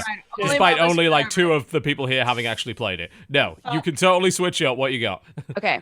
Yesterday, Stardew Valley 1.1 came out, which was like a huge patch that changed a bunch of stuff. So I played that. It's very fun. There are 5 different farms that you can start with now that are laid out differently and have different aspects to them. So there's the original, just like basic farm. There's a river farm so that you can actually fish on your farm, which you can't do in the normal game. There's a hilltop farm that makes it so that if you want to focus on like being a blacksmith or doing lots of things with minerals, then you can just like do that on your property easier. The one that I went for is I can't remember what it's called, but it's basically a farm where monsters spawn. So it's like a warrior farm, but sounds like a terrible place to start a farm, really. It's great. So I made myself green, and we decided that I'm a witch who lives on a farm where monsters spawn. I was talking with Ken about it though, because he did the exact same thing yesterday, because we both wanted to play it, and we agree completely. Not enough monsters spawn on this farm. Like you would think to yourself, man, I'm only going to choose the monster farm if I'm ready to like, you know, be equal amounts fighting off monsters and also trying to keep my farm running, right? In the 16 in-game days that I played this yesterday, we saw, what was it, chat, like 1 bat and 2 zombies the whole time. And if I needed to, I could just run away and go in my house. And that's all that I needed to do. Like they won't, at least as far as I can tell, they don't upset anything about your farm. Like they don't ruin your stuff. And I'm kind of like, I'm sort of disappointed. Yeah. I'm like, I'm kind of, and feel free to correct me if I'm wrong and I just haven't seen it happen yet. But as far as I can tell, like they don't affect your crops. They don't really change anything. They're just monsters that exist and you can fight them to get monster loot if you want. So there's that. The biggest thing that people are really excited about is there's 2 new marriageable options. There's Shane, who's the really sad, friendless alcoholic who gives you lots of great recipes in the game. Okay. And then there's Emily, who's the girl that works at the blue-haired girl who works at the saloon and talks about sewing all the time. I decided they also enable divorce. That's actually a thing now. You can now get a divorce, which I think is wonderful. What a feature. I wish divorce was included in all of the patches for games that we play. What I'm wondering is if they did that so that the people who are playing the game and don't want to start over, like have worked really hard on their farm, but want to potentially take advantage of the new marriageable people. Take advantage of them, yes. Yeah. Are like, okay, well, I'm gonna divorce this person and then go for one of the new people that I wasn't able to go for before. You know, there's like a wizard who lives on one of the farms. Real, man. This is not how marriage is supposed to work. You're not supposed to trade someone in for a better model. That's too real. It is a bit, yeah. Wow. So yes, there's that. You can get divorced in the game. They've changed. They've just sort of fixed some bugs. They've balanced some stuff out. I think it's cranberries. Everybody keeps saying like rip cranberries because cranberries used to be worth a lot more than they are now. So when you sell cranberries, they aren't worth nearly as much. The So cranberry market has crashed. It's all Yeah, due the to the cranberry uncertainty of the market is, presidential like, election. Just doing some of this. But this is also the first time that I've taken a dive into the mods. There's some really cool mods for that game as well. Things that are actually super useful. Like if you're like me and you basically just had Stardew Valley up and then the wiki up so that when you needed to give a gift to somebody, you could just like search for their name and find out what gifts they like. There are mods that make it so that you can go to the calendar in town and just hover over people on the calendar when it's going to be their birthday. And it'll be like, it's going to be their birthday. These are the things they like. And I was like, holy shit. Oh my God, my life has changed. So there's a lot of really, really cool stuff in that game. I downloaded a mod to really up the witch factor. I downloaded a mod to make it so that my horse is just a broom and to make it so that my house is purple and, you know, just stuff like that. Those are some tame ass mods. Yes, they're great. You can also, you know, turn everybody into animals if you want to bang animals. So there's that. What? If you're like, look, Dunkey wasn't satisfied. He wasn't satisfied with the mods I was talking about. So I decided to give him one from last week so that we could all like sit in the same zone. The one that I have not taken full advantage of yet is you can color code your chests. So if you want to like make a bunch of chests and be like, okay, well, the green ones are where I keep all my plant material and the yellow ones are where I keep all my flowers and stuff like that.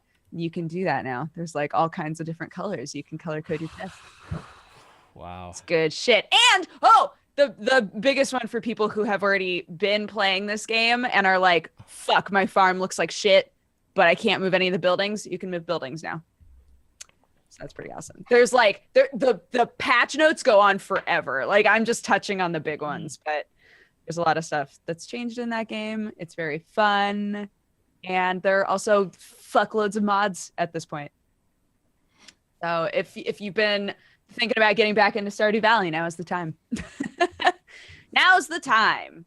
If you want to play a totally different game, something on the opposite end of that spectrum, the last few days I've been playing a game called Aragami. How the fuck do you spell that? Aragami. Aragami. All right. I think it just either came out yesterday or today, but I had an early copy. It's a game I played at E3 that I really, really liked. If you loved Tenchu back in the day, this can be your jam. It's the stealth game, yes. Yeah, this can be your fucking jam. It is super stealth.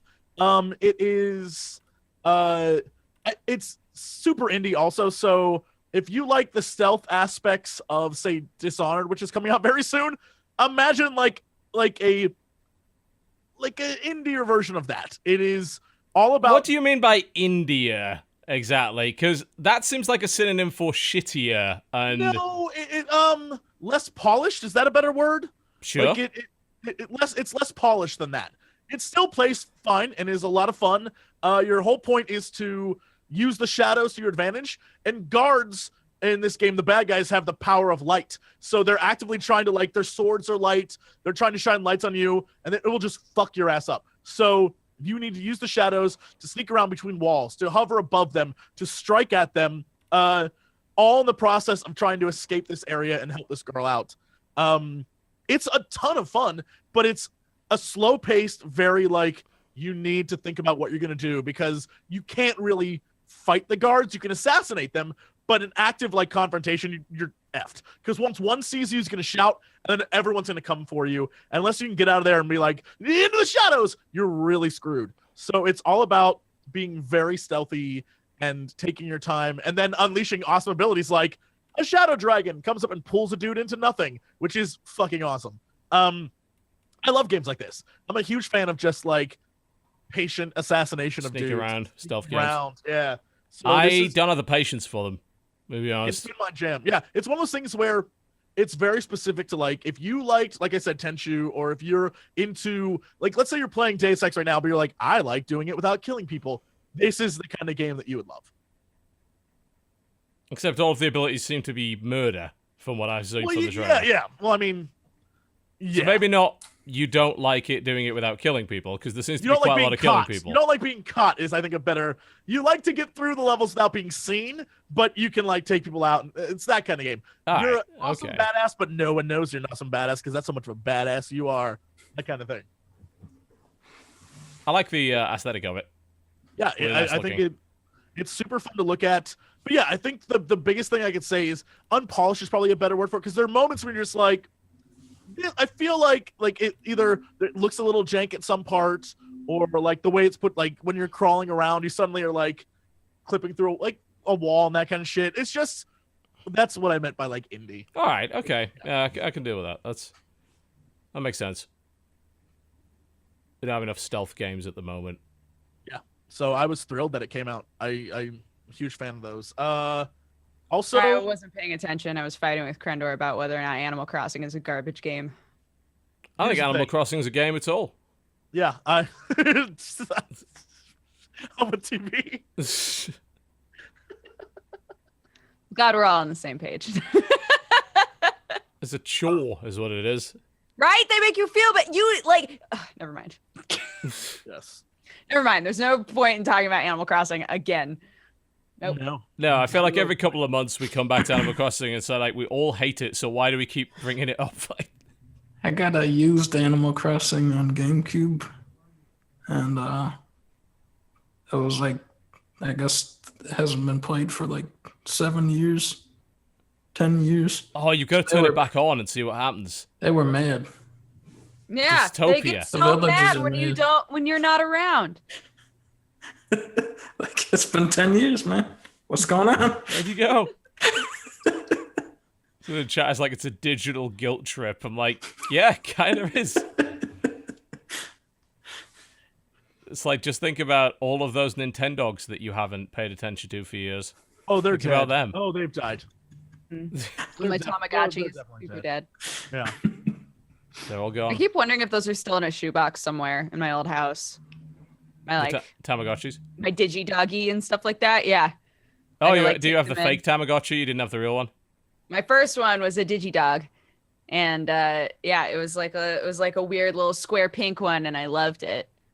But it died.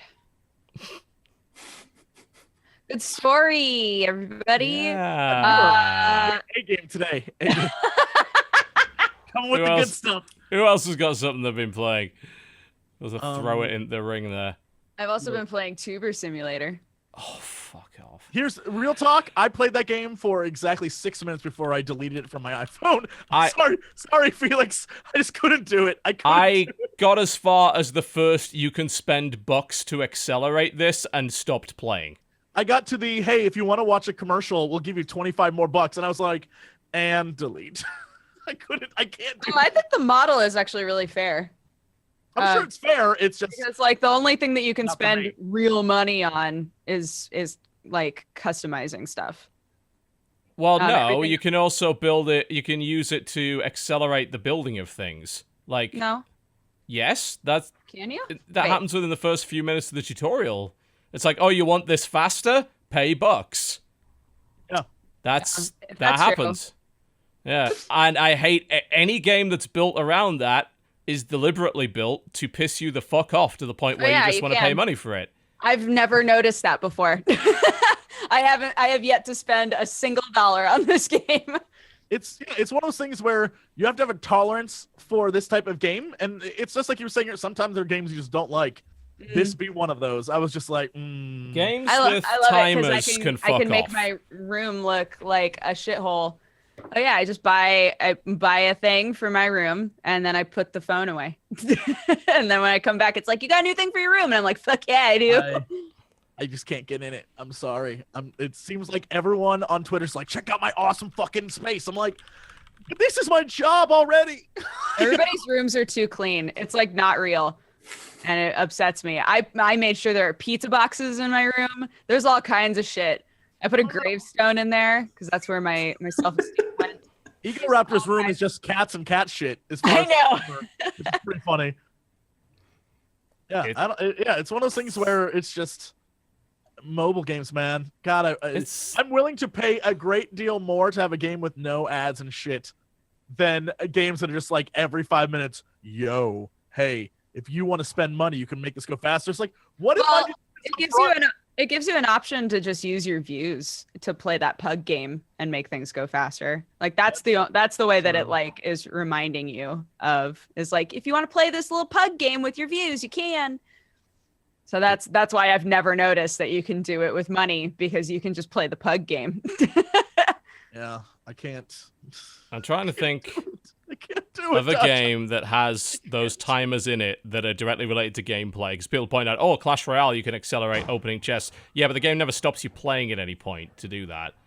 Mm-hmm. That's just a thing that happens in the background. That games that are based on timers, where it's like, you gotta wait 8 hours for this to finish, or 12 hours for this to finish. Like, no. But you can play a pug game. But do I want to play the pug game? If you don't, then just fucking delete it, man. Yeah, I don't think I want to play the pug game. It was super deleted. Yeah, so there you go. Easily deleted. We're all being true to ourselves, is what I'm saying. Mm-hmm. Yeah, I did not, you know, I was curious about it. So I've been curious about those, hey, esports team simulator or YouTuber simulator. It's like, I've done those. I'm really curious as to how that works. Yeah.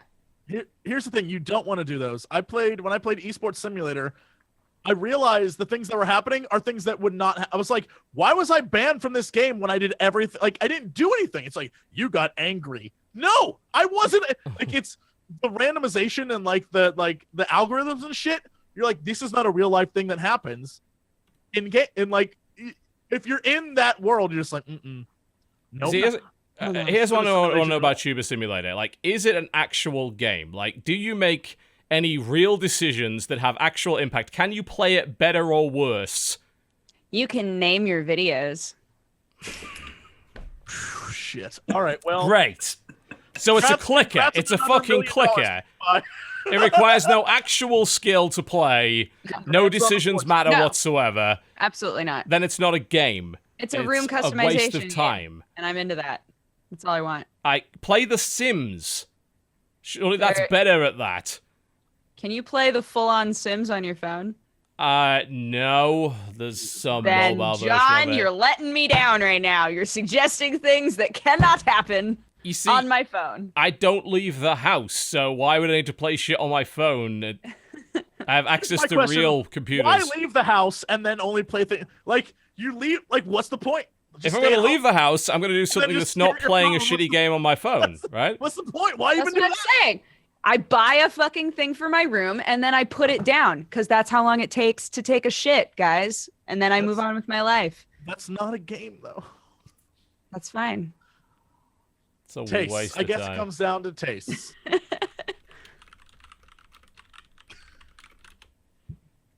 Yeah, no.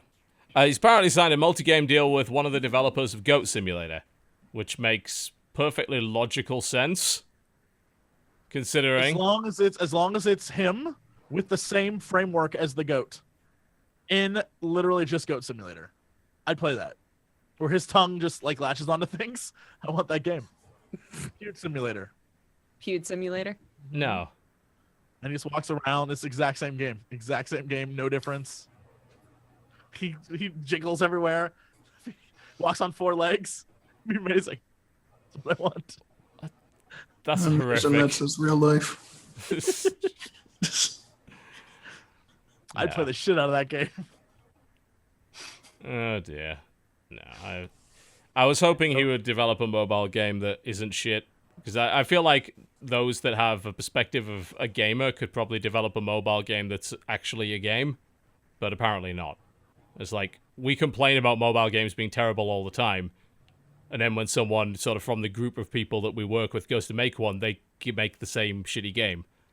It's like, no, these are all terrible, and you know that.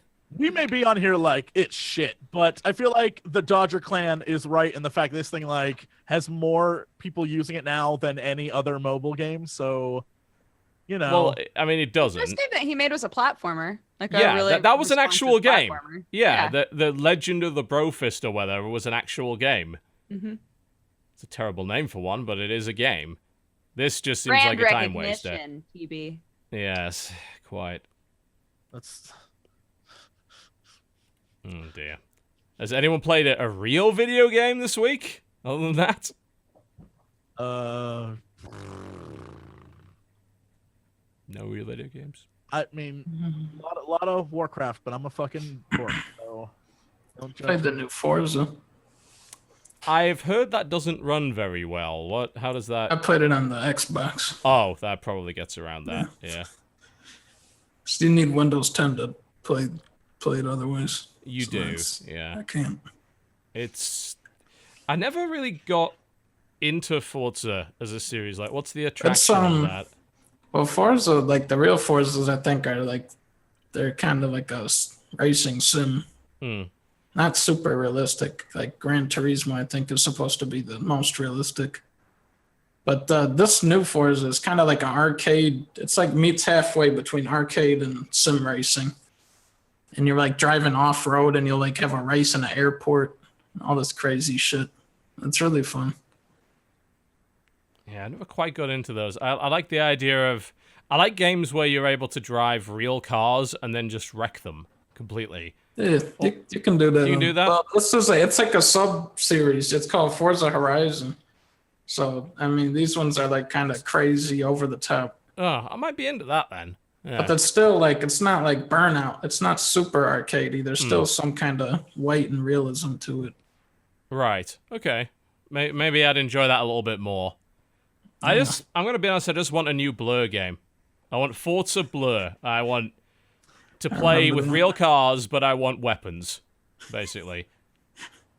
I remember that Blur game. Blur was so good. You could do...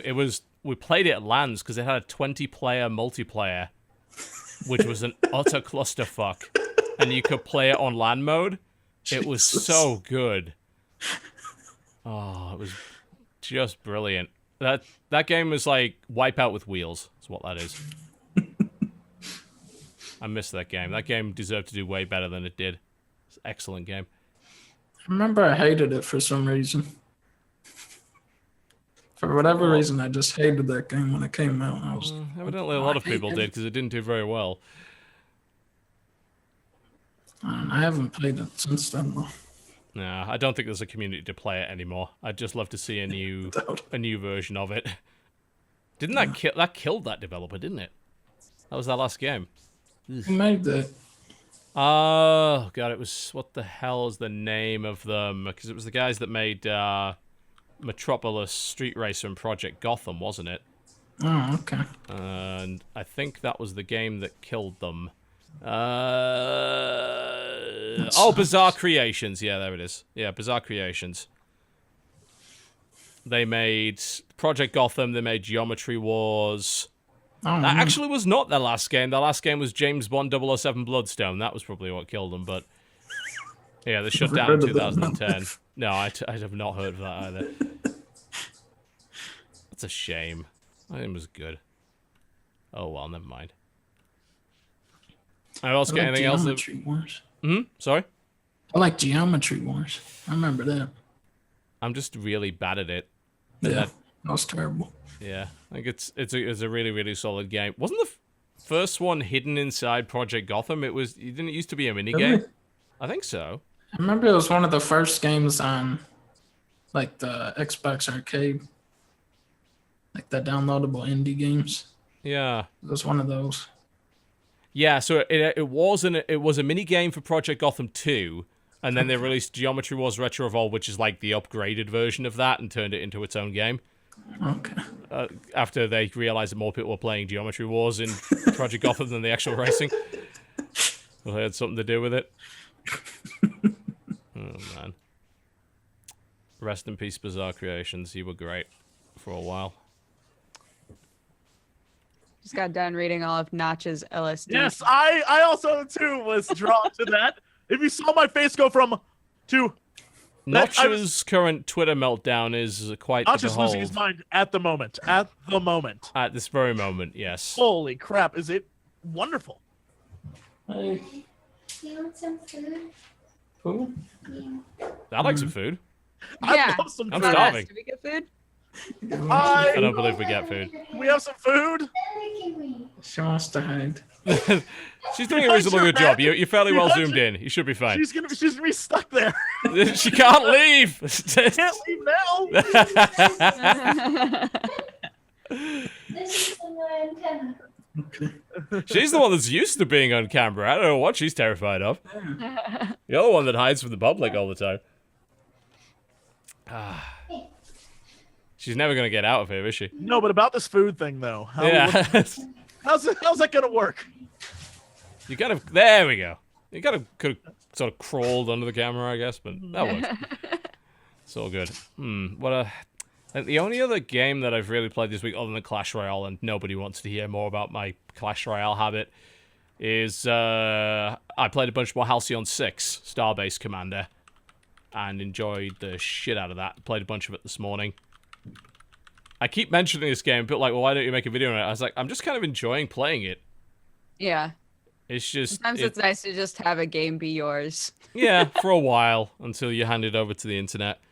It's a wonderful little mix of Final Fantasy, FTL, and XCOM. You own a starbase, you are able to... Apparently you've taken over the starbase, you don't know what the fuck it does, because some other ancient race built it, so most of it doesn't work. So you eventually clear out the rooms and build things in it, you research technology, you get new officers to pilot your starships, they have permadeath, so you get a great officer and then they get horribly murdered because you got into a fight you couldn't win. Or they get killed by some random creature that shows up. The one thing I noticed, because I played a bunch of it in early access, they added ground combat to that game. And that is a very good way of getting your officers horribly killed. Is you put a lot of your you've got skill points, of course, so you put skill points into all your starship skills. You think, yeah, I'm just going to be fighting that. And then you're maybe digging out a room, and there's a giant monster in this room that you found. Better fight it off. And then he just eats your highest level officers because he didn't bother to put any points into ground combat. And there's a nice little option called Bloody Mess, obviously kind of a reference to Fallout, where you can turn it on or off, but if you turn it on, all of the deaths of your officers in ground combat will be horribly gory. Like, they will just explode in a shower of pieces and be left as a bloody skeleton on the floor. It's very Red Shirts, very like old Star Trek. Oh god, you're gonna get horribly destroyed. I do have the feeling that there's a bit of trial and error in that game. Like, there's a lot to do in it, and it's like, what is the right order to do things? And am I going to get fucked over because I made a bad decision earlier? Because XCOM kind of does that to you. And I have a feeling there might be a bit of that in it. But outside of that, it's you build a fleet. You have an officer that pilots each ship, and they have a bunch of abilities, kind of RPG style. You send a little fleet over, and you fight in kind of Final Fantasy turn-based battles. You got a bunch of different abilities. Use them. Put a bunch of debuffs on the enemy, and then you can exploit those debuffs with different abilities to do bonus damage. It's really fun, actually. I'm enjoying it a lot. There seems like there's a lot to do. There's a lot of decisions to make as well. You can ally with different alien races. I allied with a pirate that wants to wipe out the universe in a religious crusade. Oh, that sounded like a great idea, because he wanted to kill the other pilots. Like, you know what, I gotta get rid of the other pirates. So yeah, I'll totally ally with you. I'll go murder the other pirates. That sounds fine. So that'll probably come back to bite me in the arse later, I imagine. But we'll see. I'm looking forward to finding out. It's great. It looks cool. It looks like it's something that I should be playing already. And I don't know why I'm not, so on my ass up. Yeah, it gives me a nice little FTL vibe, but with a nice management aspect to it as well. Get new ships, upgrade your ships. Your ships obviously have permadeath as well as your officers, so you can get your good shit blown up if you're not careful. It's nice. I like it. It's a lot of fun. Definitely worth playing if you have any interest in playing an XCOM-like or sort of FTL-like game. It's a nice little mix of the two. Know what else got any other games? We all good? We haven't played anything else? Other than, like, Armello. With the new characters in Armello. I love new Armello characters. Yeah, they're so cute. There's like the little bear that turns into a tree, and there's this shield maiden, thick wolf girl. So cute. They've got their rogue characters coming out soon, right? That's going to be another DLC pack with the fox and the squirrel and stuff. I'm excited for that because they're not part of any of the. They're not like a wolf, a rat, a bunny, or a bear. Yo, like the let me just tell you right now, that new video they made, they did Guppy wrong. They did my dude Guppy wrong in that video. That poor little frog gets his throat cut in the video. Oh. Not a fan. He's just your squire. He's there. He's along for the ride and betrayed. So because of that, and I'm a giant nerd, I went out and bought a Guppy plushie that they sell. And I put him behind me because Guppy for life. Because Rip Guppy. Rip Guppy. He's number one squire. NA. I have no idea what you're talking about. Guppy, one of the cards you can get is he's a Squire Guppy. He's this little frog kid, and he's just like, oh, geez, I'm happy to help you.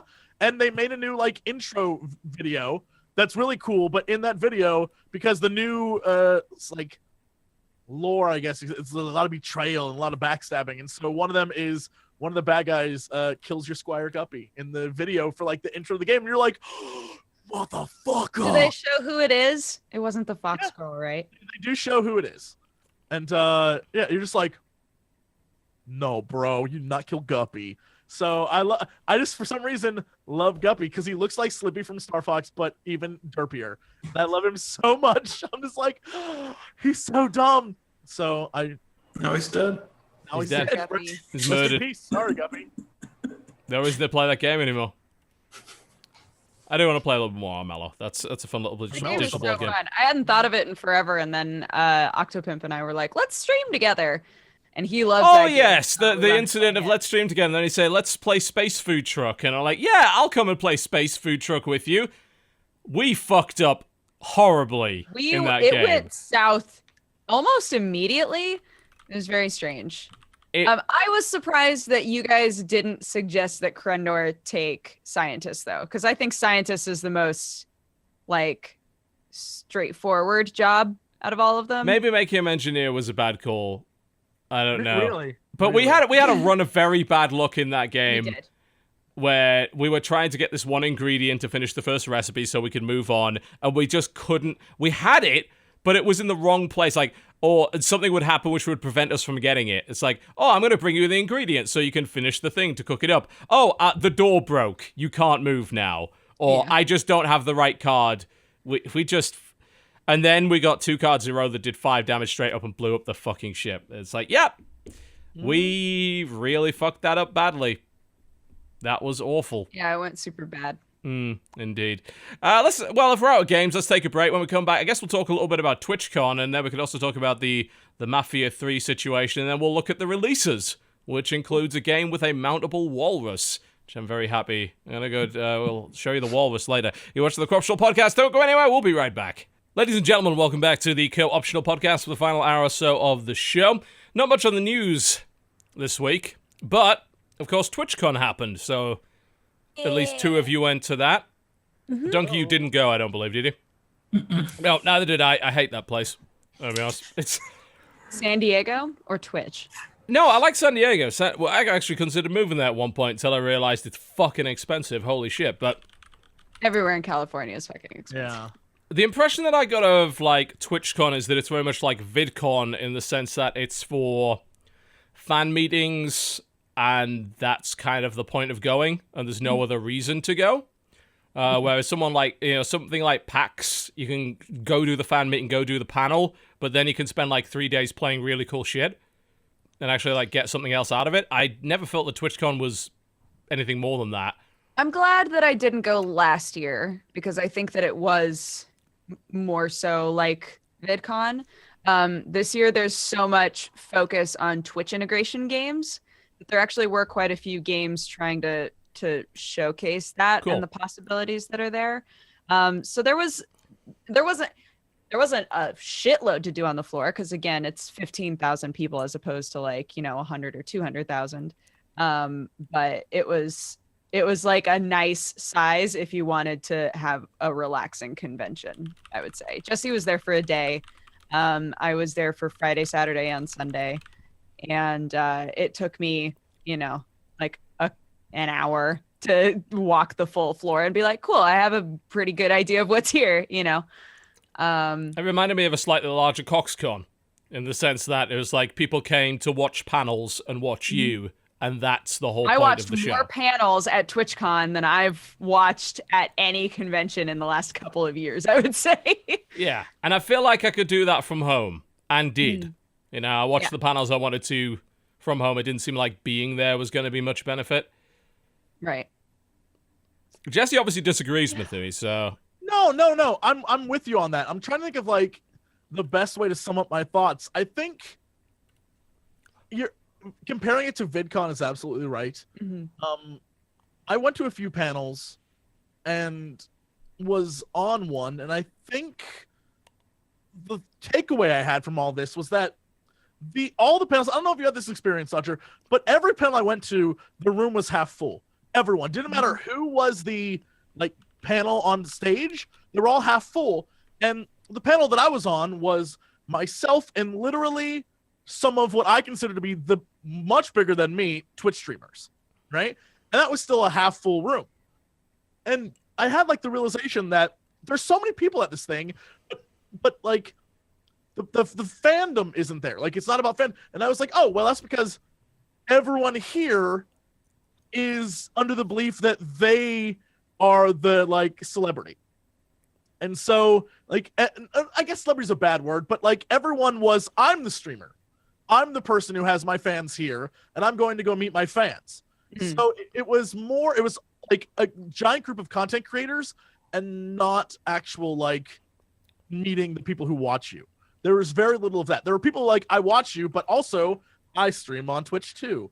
It was a lot of that compared to my job is I work as a teacher and I'm a big fan. Thanks. It wasn't a lot of that. It was, I'm a streamer. Hey, I think you're cool. You got me to stream. Like that kind of stuff.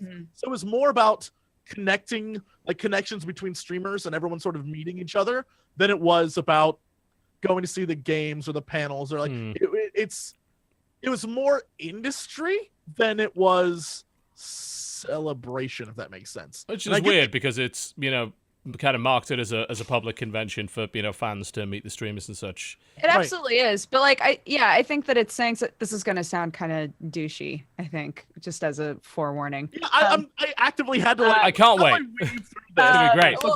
Well, I was going to say, Jesse and I had a meet and greet at the same time.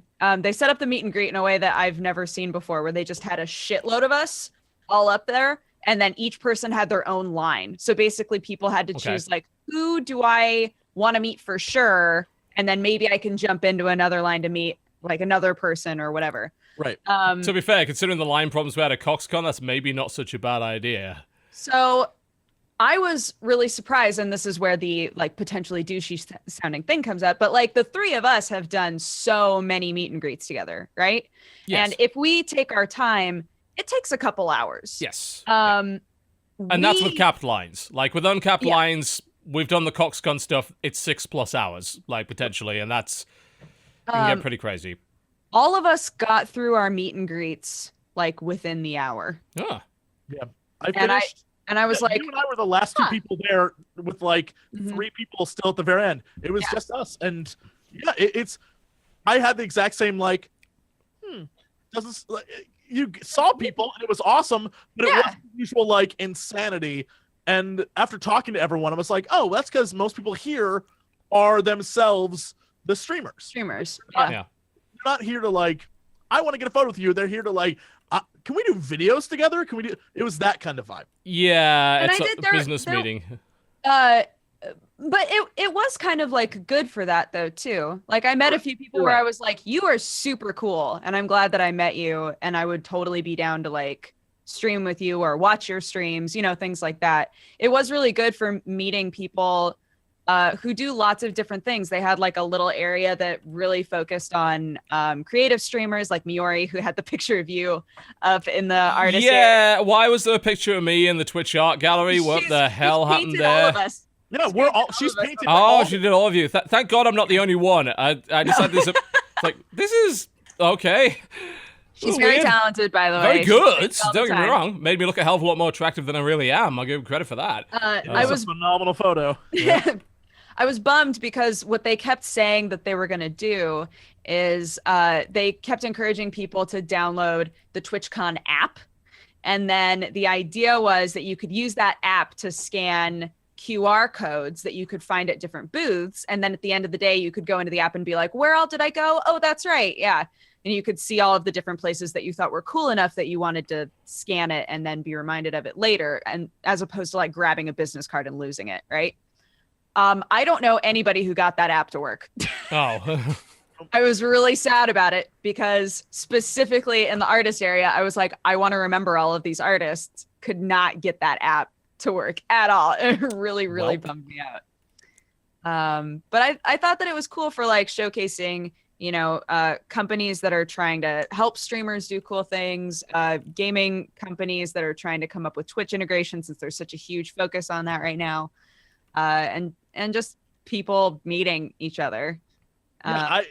I would 100% agree with you. I think if you are a streamer, which it makes sense. Like, I think the way I'm describing it is like it's just a bunch of fucking streamers.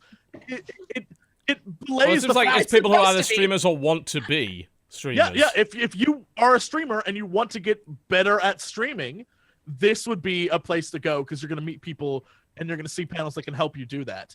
There was a lot of panels that were really great about inclusivity and all the different things that I was thrilled that they had panels that weren't just like how to make a fortune doing this.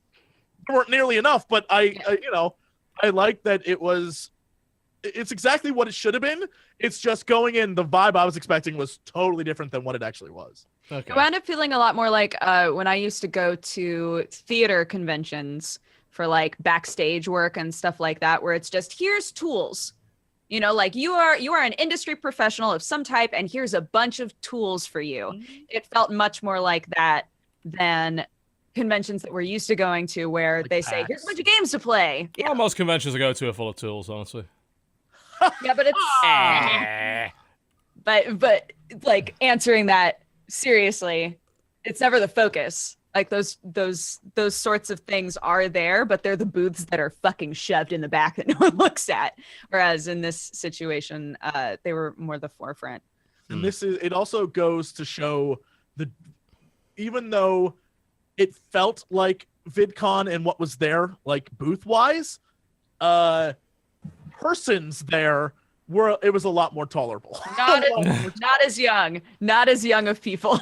A lot more tolerable. You're saying there weren't crowds of screaming 13-year-old girls for Markiplier then? No. Oh my God. This is the first convention I've been to in such a long time where I didn't hear girls screaming about Markiplier. Whoa. This is one of those things where now I know what was so nice about it. It just hit me too, because everyone there was in that like I am a streamer mode.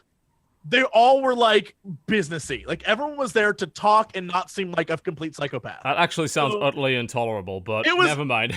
It was pretty older. Yeah. In general, which was nice.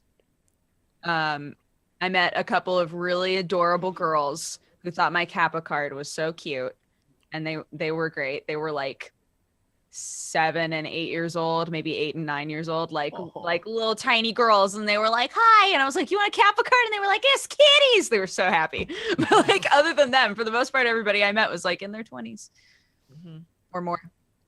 So yeah, I thought that it was nice in comparison to all of the conventions that we've been going to. It felt so relaxed that I really enjoyed it. Cool. Neat. All right, then. Yeah. That was TwitchCon. And, of course, you know, the big announcement there was Twitch Prime, which a lot of people have already taken advantage of. Rightfully so. I don't think there's a streamer that's objected to Twitch Prime up to this point, because it's literally free Amazon money. Yeah, the only thing I've seen so far, which I knew was going to happen, are the people who's like, well, isn't this a slippery slope to Amazon running everything? They already own the company! They bought Twitch! People have what did you expect to happen? Integration for a while. Yeah. Okay. Someone always has to find the thing that's like, oh, we're so mad at this thing. It's so far so good. I can't see how you could be. Like, it's like you have Amazon Prime, you get some Twitch benefits. Like you link your account, you don't get fucking ads anymore. and you get a free subscription code How do every you month not that you have can Amazon spend Prime on already? whoever It is you kind of want. Some countries don't have it. They're still rolling it out in like the Netherlands and places like that. Yeah. So they're the only sadness that I've heard from anybody who follows me is, "Oh, we don't have Prime in our country yet." Yeah, so that the downside is that some people who want it can't have it yet. Yeah. Oh god, that's the about worst. It. Yeah, but as far, nobody knew this was coming. By the way, some people are like, "Were bigger streamers consulted? If they were, I wasn't fucking informed. I don't know No, anyone I who was didn't know told. about it. I don't know I did. anyone. You did? I do. Yeah. I have friends, video gaming friends on the inside who told me. Oh, okay. I knew at PAX. I knew at PAX what it was gonna be. Nice. And so I was just like, cool, all right. But it's not like I think it's fine. Like I can't figure out why people are just like, there's always the one. Or I two don't think people- there is anyone complaining. I haven't seen a single person complain about it. What? The other thing is like the Hearthstone hero, but it's just a reskin, right? It's All not like- Hearthstone heroes are that. It's Tyrande. Yeah, it's No one wants to run. No one wants to run day. No one cares. it's a $10 JPEG is what all the heroes are for Hearthstone. It's the worst. Like they put no effort into those at all. You could print out a picture. Can't get it any other way, TB. You could print out a picture of it and stick it on your monitor, and you'd have the same effect. Like Good. it's so they're so terrible for $10. That is nothing. No, don't even. You guys seen the movie Wall-E, where the one corporation runs the whole world? I think that's gonna be Amazon. That's where we're going. They're gonna I think Glad I have Prime then. Glad I'm on the ground true. floor. Glad we're already in there. I, for one, welcome our Amazon overlords. Like, But what about Google? Which one? I feel like one day one of them's gonna try to buy the other. Google, Amazon, Amoogle, One of them. Amazoogle. Oh, that's so much better. Sorry. This There is you go. tough. This is tough. One of them pays me, but the other one I buy stuff from. Yeah. That's a shit. I One can't delivers decide. things to my door in 1 hour. Yeah. Oh god, I can't. it's the great Fuck! conspiracy. Where's We get my paid by them, allegiance? and then we give all the money back to them. And that's Also, where it's all going. since Amazon runs Twitch, technically both of those companies pay you. Oh fuck. Yeah. Oh no, this is not good. This is not good. One, I couldn't look on the internet to find the crazy shit that I then go to Amazon to buy. Oh, it's a Sophie's choice. I can't do this. I can't do this. I ordered 12 bags of wine gums on same day delivery today. I'm just saying. That's Amazon for you. I mean, That's a there thing it I is. could do. The one thing that they did also announce that no one seems excited about at all is you can now upload videos to Twitch. No one. What? Nope. Yeah, you can upload them directly to Twitch. This is one of those things that they've been pushing forever, and I feel like Nobody it's- wants that. Yeah, stay in your little zone. Make your streaming amazing. Make it the best streaming ever. 4K, 12,000K streaming. Make that happen. No one wants your VODs. No, they don't. It's funny, yeah, because YouTube, has been trying to make YouTube Live work, and it's just never worked. That's not going to work either. And the Yeah. formats they have on YouTube Live, you're like, why couldn't this have been just fucking a video? Like, it's the Yeah. exact opposite. Stay in what you're good at and make it the best it can be. You're driving me crazy. I get their shareholders and like, we got to be everywhere. But fuck, guys.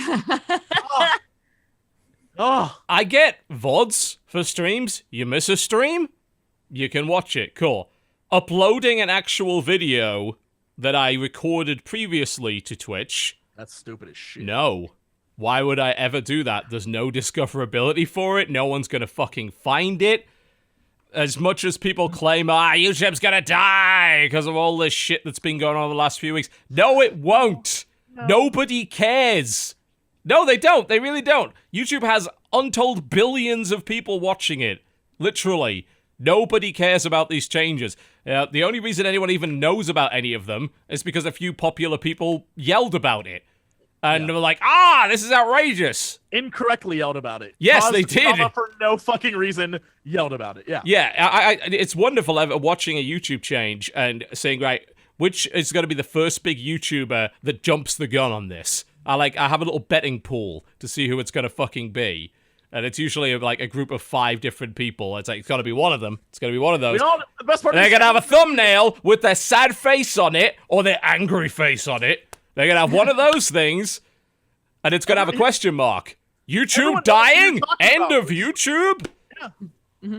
In bright, bold, like outlined yellow letters. Is YouTube dead? And there's like, yeah. Yeah, that video gets millions of views, proving that no, it isn't. Like, because they go and watch it. They go watch a video about YouTube being dead on YouTube.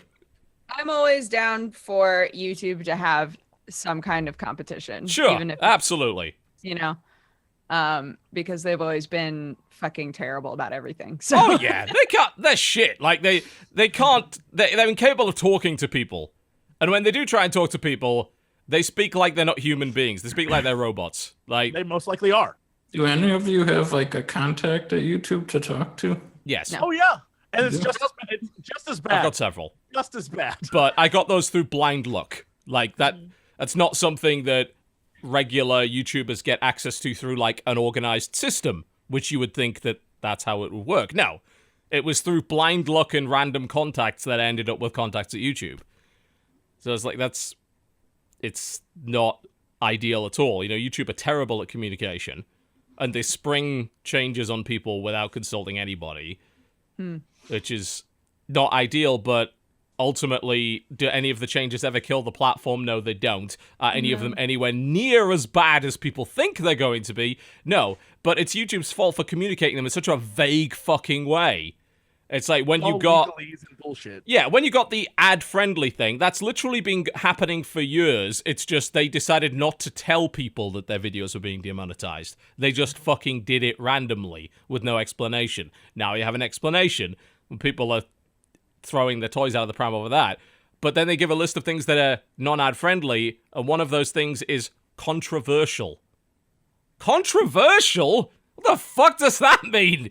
Like, that's... Don't put anything controversial on the site. Don't do it. Everybody abort. And then they talk about the use of harsh language, but they don't demonetize any videos that actually have harsh language in them, as demonstrated by the fact there's about 240 episodes of the show on the fucking network. Fuckity fuck. Yeah, sure, getting demonetized here. Like, and then of course YouTube Heroes. Like, that's again something that's been happening for years. People like, oh god, no, mass flagging. Guess what's been happening for years? Yeah, We've all at some point been affected by mass flagging. That's just the thing that happens, and this probably won't change anything at all. Because none of these things ever do. You might stand a better chance of not being flagged if a human being is doing the flagging. Because they have actual oversight now. The system supposedly have some oversight, whereas before, you could be mass flagged, you know, by some random forum or Twitter group that you pissed off that day. They decide to go and mass flag you, and it just goes through, and there's no one there to check on whether or not it was legitimate. Now there actually is. It might actually possibly be an improvement. Yeah, is it dumb as fuck? Yes. I feel like before the system was, you barely needed anyone to flag it too. Like, no, you totally didn't. Flags or maybe less.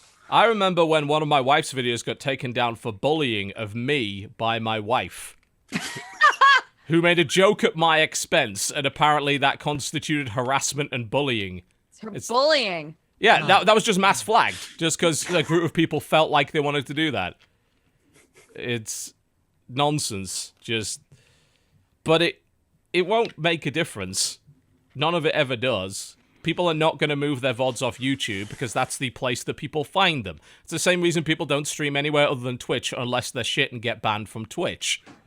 Because you go to Twitch, not necessarily with a stream in mind to watch. You load up Twitch and say, ooh, what can I find that's worth watching now? Yeah, what game just came out that I want to see footage of? Yeah, or it's like, I'm bored. I want a Twitch stream on in my background. I'm going to go find one. YouTube, I'm bored. I'm going to go find a video. No other site has that level of discoverability, and until that changes, no one's moving off any of them. And that's the reality. And the people there, God willing, I focus on what you like, understand that, which you have to believe they do, understand that, and then make it better. like make the experience better for people. And I know they tried to roll out some changes for Twitch, but some of those changes are just straight up jank. The layout change is ridiculous. Yes. You don't It like doesn't even it? fit on the screen. I don't know if they've fixed that, but it didn't even fit on the screen. That giant fucking banner that you have at the top that's utterly useless. Why is that there? Oh, it's just if you keep scrolling up. Yeah. Yeah. But like I don't even see it if I like just come onto the page. I just make your streams better, make the service better, make it easy. Like there's so many things you can do rather than be like, but also VODs. Better to reign in hell than serve in heaven. Yeah. You know, But be good at one thing and just be the best at that. It'd be the place hear that that? everyone goes You to do heard it. You heard it here, guys. Twitch chat is literal hell. It is. There's no doubt. No one's ever denied. Even people in chat are like, no, yeah, no. Yeah, we're terrible. We're fucking tough. We're Jesus. worse. Why do you even No one tolerate denies us? that. Holy shit. Yeah, that's that. I'm not worried about any of these things. People keep asking, like, can you make a giant video on YouTube Heroes? No, it's not worth the hassle. Nothing's gonna happen. The only thing that will happen is people be like, yo, there's some drama TB's talking about. Ooh, the drama. I feel like pretty much any channel that makes a video on that does that to make money off it, knowing that right. their channel is going to be just fine afterwards. If they didn't, they wouldn't have put it there. They would have put it on like Daily Motion or some shit. Like YouTube's dead. If you were genuinely afraid of that, Yeah. you'd have put it somewhere that isn't YouTube. It's like, but all of those videos are still up and they didn't do anything to any of them. Oh, I guess it's fine Weird. then. Weird how that is. Yeah, it's funny how that is, isn't it? Yeah. Okay, let's get off that. We've got the release list, thankfully, is not crazy long this week, so we might actually be able to finish on time for once. Let's... Holy shit. Oh, shit. Let's do that. All right. So I sent the release list to everybody. We're heading over to Steam to see what's going on with that. Oh yeah. There Okay. we go. All right, let's look at what is most likely going to be a bunch of really terrible games. I can't wait. October 4th, aka today, we have Shoo, S-H-U. Shoo. Shoo. Shoo. Shoo. This is... Ducks. That game killed me. Yep, that's it. Bad. If you think that's bad, you ain't seen nothing yet. Shoo, it is a 2.5D platformer, according to Steam, set in a beautifully engrossing world. They always say that. I'm not sure if you're a bird or somebody dressed as one. It has a rideable buffalo. So that's a thing. Of course. I mean, it's a platformer. It's a 2.5D platformer. Doesn't look too looks bad. Nice. Yeah. Looks all right.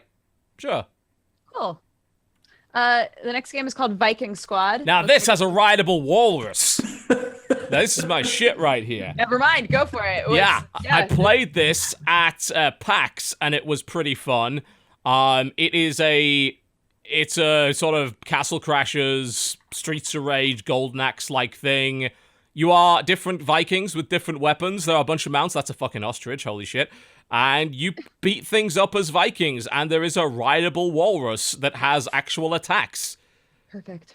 This looks great. It's got 3-player co-op. You've got different weapons. There's the walrus! There's the proof. It's right there. Phew. Thank God it wasn't a lie. Apparently, you could also wear a fish as a hat in some way. I mean, this looks great. I'm all in on this one. This one's out right now. I'm going to play this after the show. Absolutely. The next game is called Unclaimed World. It's a sci-fi colony simulator. Looks like. Yep, that's what it says. Centuries after planetfall, colonists are still struggling to gain a foothold. Looks kind of... This is very RimWorld-esque by the looks of it. We had a sudden glut of games like that. Obviously, I had Oxygen Not Included announced, and then this as well. It's definitely more of a survive on a evil hostile planet than build like a city or anything by the looks of it. I feel like I probably just play RimWorld. Seems like it's a little bit more developed, but it seems to have like a government system and things like that as well. I'm just looking at this, and it's like it's a colony simulator, but they haven't built anything. There's no buildings. They're just wandering around. What's going on with that? I don't know. All right. This next game is super... It's called My Fight. It's the one. It's the Russian like. Is that it up again? Jesus, we get this every week. This is the What? weird Russian game. It's a fighting game where you play famous Russian bloggers. I am deadly fucking serious. They're fighting. These Russian bloggers Yeah, are fighting. it's so weird. Finally, Finally. a dream crossover. It really is. That's what you wanted. We ran out of ideas. I don't know why we don't have a YouTuber fight simulator yet. You'd think they'd have one of those first. Holy shit. Yeah, it's Russian, it's in the Unreal Engine, and it's like, here are all these bloggers, and everything's in Cyrillic, so I don't know who any of these people are. And they're just beating the shit out of each other for some reason. Oh my god. Can I pitch a game idea to developers? YouTuber fighting game, but with the style of the old claymation fighting games. Oh, shit. Oh, Like shit. Clay Fighter? Like Clay Fighter, but YouTubers. Best fighting game, Clay I'm going Fighter. to 600 hit combo. Oh, Just shit. putting it out there. I love it. I'd play that. This, Right? I don't know why this exists. Next. The next game is called The Miners. It's a 1993 game. That's Inspired by Diggers. Oh. Oh, shit. This is an old ass game. Is it the... Oh, God, this looks terrible, and I wish it didn't, because I think if Diggers is the game that I think it was, Diggers was fucking amazing back in the day. It was a game about digging. Oh, God, the entire trailer is recorded with Bandicam, and it's in the trailer. Oh, my God. Oh God, you're right. Oh, no. Yeah, but this is based on Diggers. So there was a really cool game back in the day. It was on the Amiga and like a bunch of the old platforms called Diggers.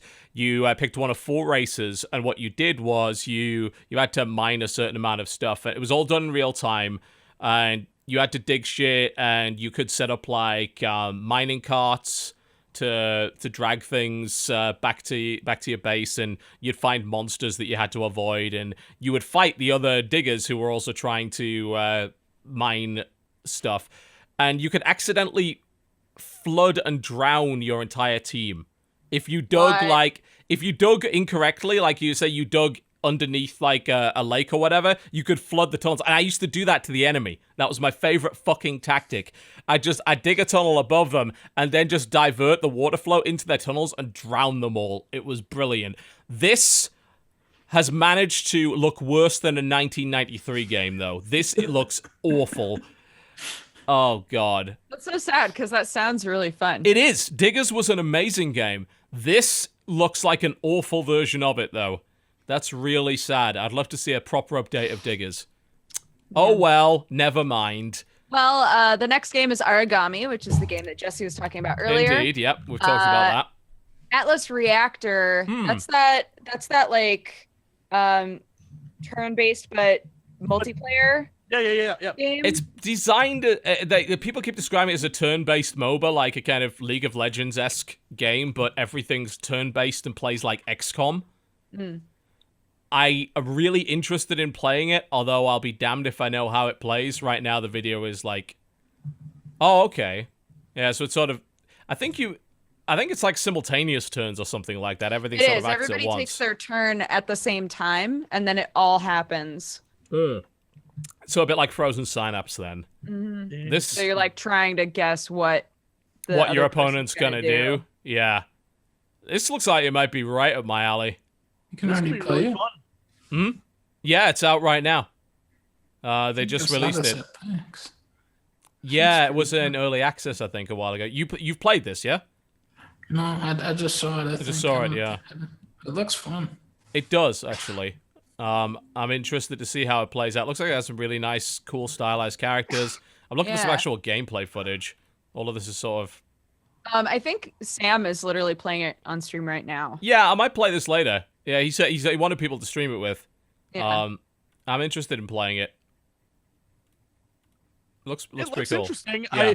I'm very curious to see what the timer is for turns, because there's some people are gonna be like, I'm Dragon ass. Yeah. Yeah, you know it. That's true. Hopefully not too high. Yeah, I want to try this out, definitely. Yeah, that looks fun. Cool. The next game is Rogue Continuum, which is a co-op roguelike. As a wisecracking space marine that looks kind of like a bad Duke Nukem, an ice-cold sniper, a homicidal robot, and a chainsaw-wielding aristocrat travel back to Earth to save it in co-op roguelike planet crawler? What the fuck is a planet crawler? That's not a genre. You made that up. What they mean by that is top-down twin-stick shooter, by the looks of it. The art style is very, very busy. Like, I can't see shit. There's Same. a lot going on. Yeah, I'm not... That doesn't look brilliant. Maybe I'm prejudging it, but the art style is a real put-off for me on this.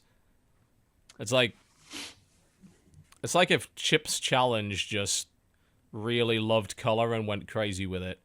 I don't want my shooters to look like Chip's Challenge, I'm going to be honest. The next game is called Mushroom Crusher Extreme.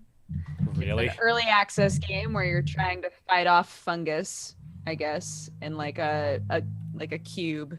In like a kingdom, like a kingdom of mushrooms. Sure. You have to Yeah. get all You're the a mushrooms. plumber, and you're trying to... Yeah. No. Yeah. No. No? No? No. Oh, my bad. I must have read that wrong. Ugh. It's like a grid-based isometric real-time thing. I don't really know exactly what you do other than hit things. That seems to be it. The next game is Zup, which is you don't even need to look this up. It's like a super minimalistic puzzle game. I like the fact that the first time I loaded it up and looked at the video, it looked like a giant blocky penis. That was great. Yeah, I thought that too. It's a physics-based puzzle game with Yeah. blocks. That's a big old penis right there. Yeah. That's a big old penis. Okay. The next game is called Hat Trick Header. It's a Like it's a football soccer game. Football game. It's a VR football game, but it's not really a football game. It's just a bunch of football-based mini-games in VR. Adding to the list of absolutely incredible VR titles that we've had over the last few weeks. Jesus God. Next game is Avalon Legends 2 Solitaire. So it's a solitaire game. It was all going so well until you added solitaire on the end of it. It's like, Avalon Legends Solitaire? 300 solitaire levels that are just inexplicably fantasy-themed.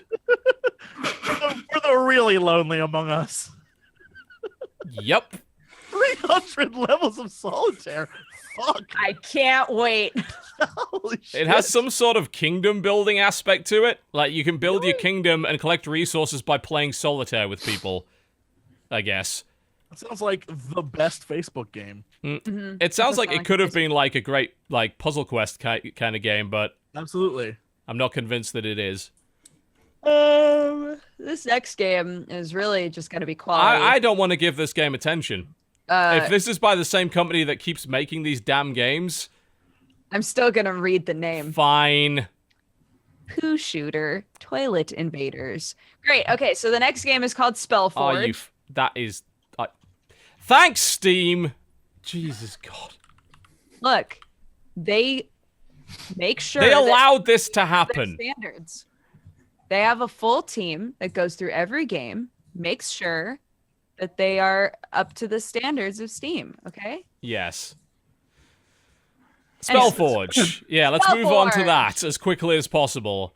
All right, well... I can't figure out Spellforge. It looks like you're playing as a cute anime Little girl elf thing. in a world that looks like it's either like feudal or Rust or like one of Yeah. they don't line up. It's very weird. I I totally agree. It doesn't like the description is not really very good. It's just like you must complete the campaign missions by destroying waves of creatures by casting elemental spells and destroying them. But you seem like you don't move. You just stand still the entire time.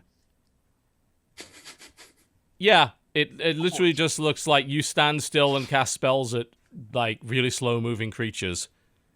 Yay. Okay. This next game looks so cute. It's called Century Night Tactics, and it's a strategy RPG game, and everything is so adorable in it. Look, they're just like little slow booby doops. They are That's little not a booby real doops. word. That is an accurate. Just made that up. Look, Jesse got it. They're little booby doops. Yeah, they're little booby doops. What? A booby doop. Look is at 'em. Look at them. Look at those little booby doops. What is the definition of that word?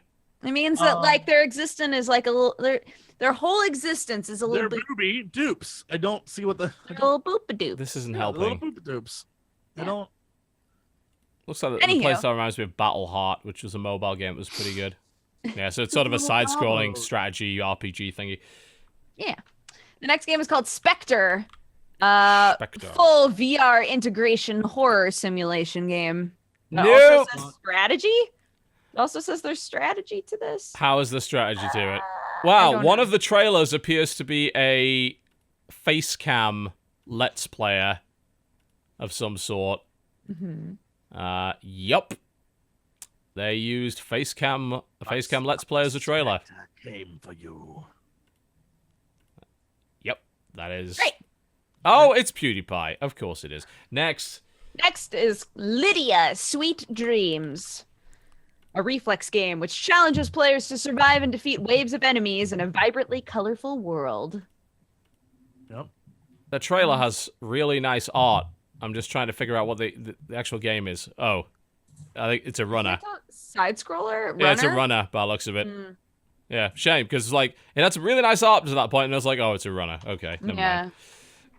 Cool. Well, the next game is called Polywings. It's another early access game. It's a flying game.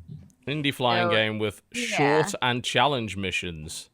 It looks nice. I don't know that it has any actual like you know, when it says it's short game, there's challenge missions. That doesn't seem like a game that I would want to play. It looks nice, but flying challenges. Yeah, it's just a little sort of arcadey by playing game by the looks of it. Yeah. All right, next. This looks interesting. It's called The Sun Will Rise. It's a free game. It says it's an RPG Maker game, isn't it? It's a Final Fantasy style game about depression made by an okay. international development team of gamers and mental health professionals. All right. And above all else, to be a rewarding playing experience with a positive message. It looks really nice. You know, free game. What the hell? You got nothing to lose. What there. you got to lose, girl? What you even got to lose? They have a contest to win a Shovel Knight amiibo. That's their current promotional strategy for this game. Good. I don't know why. Great. I love it. That has no relation to anything that's happening here. The next game is called The Space Garden. You can build your own garden across the universe, discover, acquire, and grow your plants with love as you watch them evolve. Collect fruits by yourself or request help from your helpers. Sounds great. Doesn't look brilliant. Doesn't look great. No. Yeah, unfortunately. It was all going so well until it actually was seen in motion, and then it's like, oh. All right. Oh my gosh. Next. Okay, the next one is called Mythic Victory Arena. Okay. Let's see. It's an early access game. Fight in an arena. That's a lot of text. Nope. Still going text. Still going text. It looks like a Newgrounds porn game. It does. It looks exactly like a Newgrounds porn game. It just seems like it's a JRPG battles. Like this has got to be RPG Maker, surely. It looks a lot like RPG Maker. I would assume. Oh god, that interface. Oh. The next game is called So Many Cubes. Nice. Take a flying swing at what? There's so many cubes. There's so many cubes. There's so many. It's a strategy game with involving cubes. Lots of cubes. Cubes are just sort of rolling at each other. You build different kinds of cubes, throw them at the other dude, and attack what looks like a cricket bat. I don't know what this is. There's also... Why do you have chromatic aberration in a game about fucking cubes? I hate that effect so much. Ugh. That whenever something hits anything, everything kind of goes weird and distorted and purple. Ah. Over Awful 20 effect. cubes. Oh, too many. Oh, so many. This next game in the list is spelled wrong. It should be Power Grid. So this is the beginning of October 5th. Power Grid is the first game. It's a turn-based strategy comedy game. Where you're trying Those are things I associate together. Turn-based comedy. Turn-based strategy game where you must destroy your opponent's power plants and protect your own. It looks like it could be fun to me.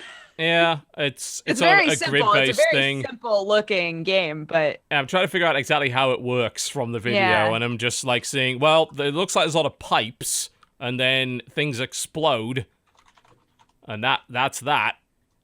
Not exactly sure how it works, honestly. Yeah. oh, there it is. The next game is called The Planet of the Vicious Creatures. It's now that's old school. Holy shit. an old school platformer set now. Characters a fourth the size of the screen. Oh, Jesus. Yeah, this looks like a ZX Spectrum game, almost. That is. You also move. What was that? Sure. You also move incredibly slowly. Have you seen how slow your character moves in this game? It's the Good slowest God. platformer I've ever seen. It's Jesus God. It's just like the first game released.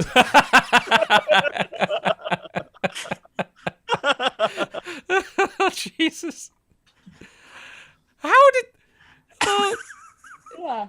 It's like, are they running the video like at half speed or something? Like, is it just an Maybe. error They're in the like, trailer? oh, Or is this now- actually how fast it goes?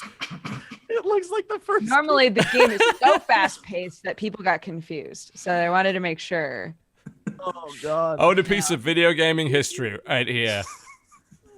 Oh my God. Goodness. All right, Jesus. The last one for October 5th is Butcher, which is a 2D shooter game.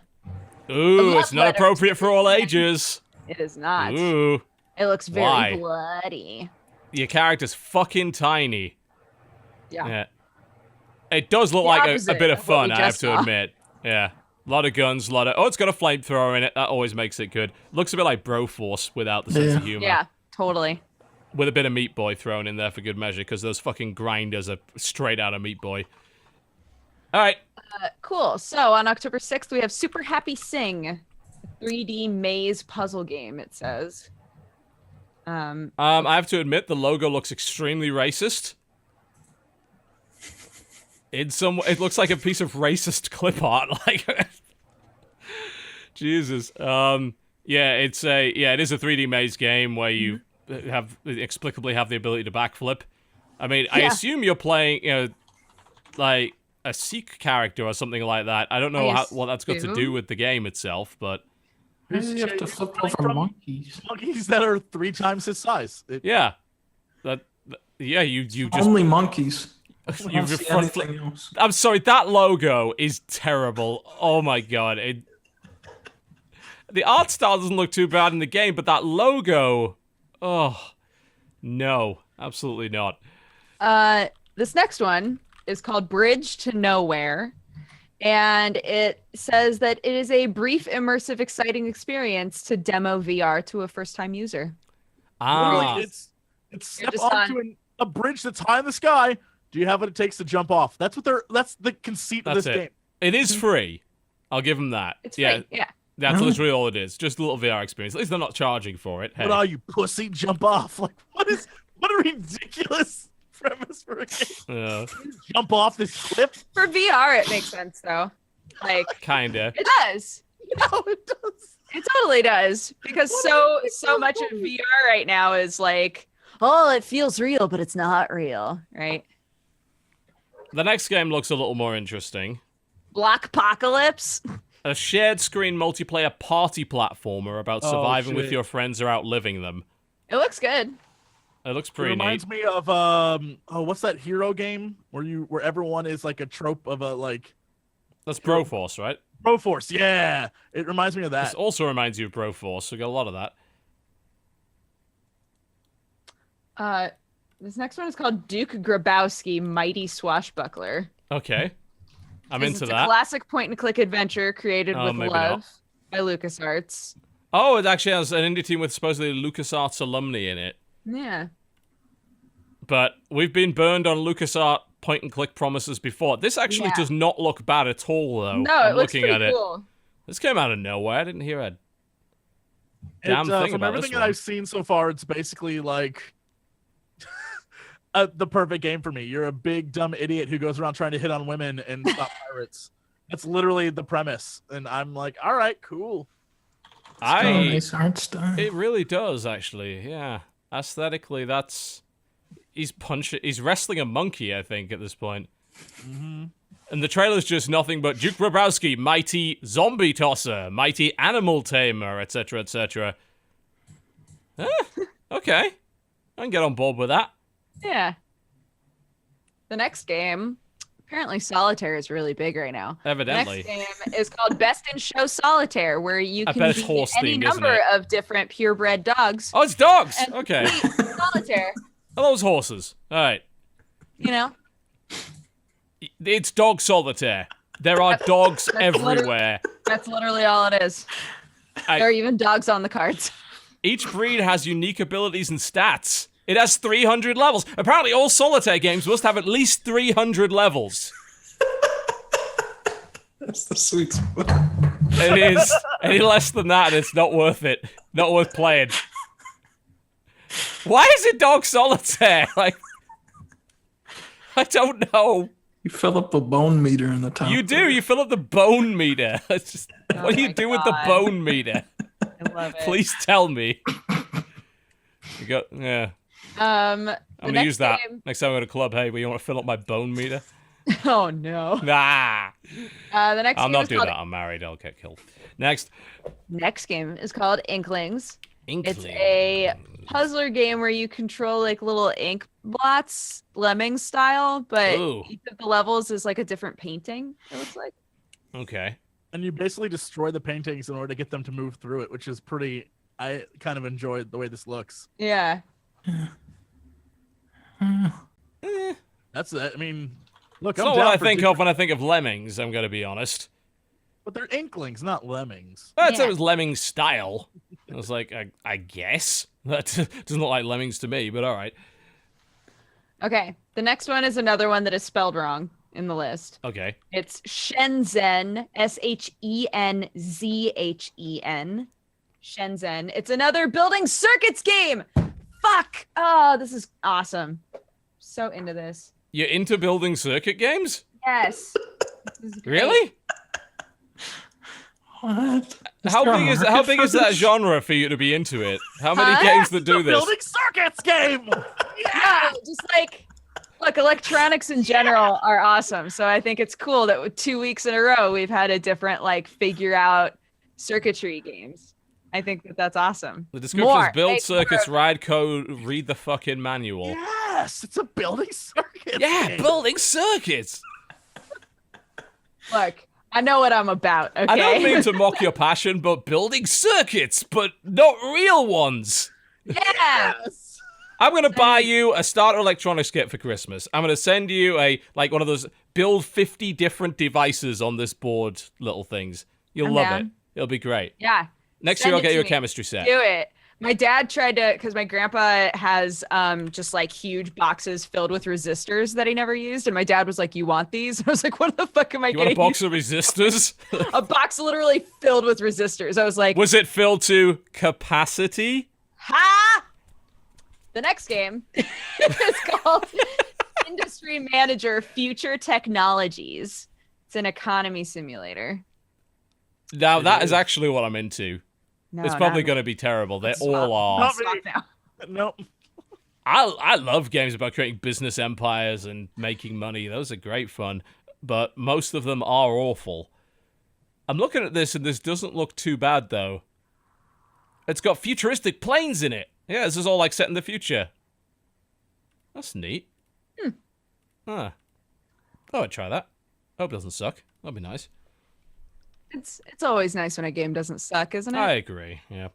Just fist pumped to all the games out there that don't suck. Yeah, shout out to you. Shout out to all of you. Pour one out. Endless Space 2. Yeah, first Endless Space, big 4X space strategy game. This is the sequel to it going into early access. It will probably be quite good. The first one was. It looks quite good. They do. I mean, so this is the guys that make Endless Space and Endless Legend. And Dungeon of the Endless. So they're really good when it comes to art styles. They do some really cool aesthetics and UIs and stuff. This may be very good. I'm hoping they've improved the combat from last time, because that was literally just play a card and watch the ships fight, which wasn't that interesting.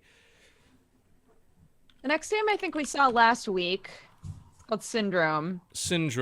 Unless people are just all making the exact same. They're all making the same game. That's why. Room. Yeah. Horror games. We call it. It's a Paladins disease. Everyone's making the same game. Everybody's just infected with Paladins. It's an Overwatch clone. No, it's a sci-fi survival horror game that places you inside a doomed ship. What the fuck happened to your lost crew? It looks like trying to tap. Oh, it has a wrench. It's tapping into the system shock kind of thing. One of your weapons is a wrench, apparently. I don't know if it's actual. Oh, you have a gun. What the hell is going on with that HUD? I don't know. I mean, this looks like it. It was all going so well until the giant cybernetic skeleton sort of wobbled towards the enemy in a way. It's like, well, that doesn't look as scary anymore. That's the monster? This fucking derpy-ass skeleton. It was all going so well up to this point. Oh, no. well. Oh, dear. The All next right. one we saw we did for sure see this next one last week. Laser Disco Defenders. Laser Disco Defenders. I like the logo for that. That's a nice do logo. too. Look at that. So there's that one. And then the final one for October 6th is called Bug Speed Collider. Is this just about running... Destroy your friends. Destroy the world. What? What? That In this escalated game, you're quickly. A What? superpowered beetle, and there's only war. Jump off a bridge. They are claiming it's VR. Smash Brothers Yippee meets can. Dragon Ball Z. I do not agree at all with that assessment. Dunkey, as our resident pro Smash player, does this in any way look like Smash to you? This is pretty much, this is gonna be bigger than Smash probably. We're probably gonna see a big scene for this game.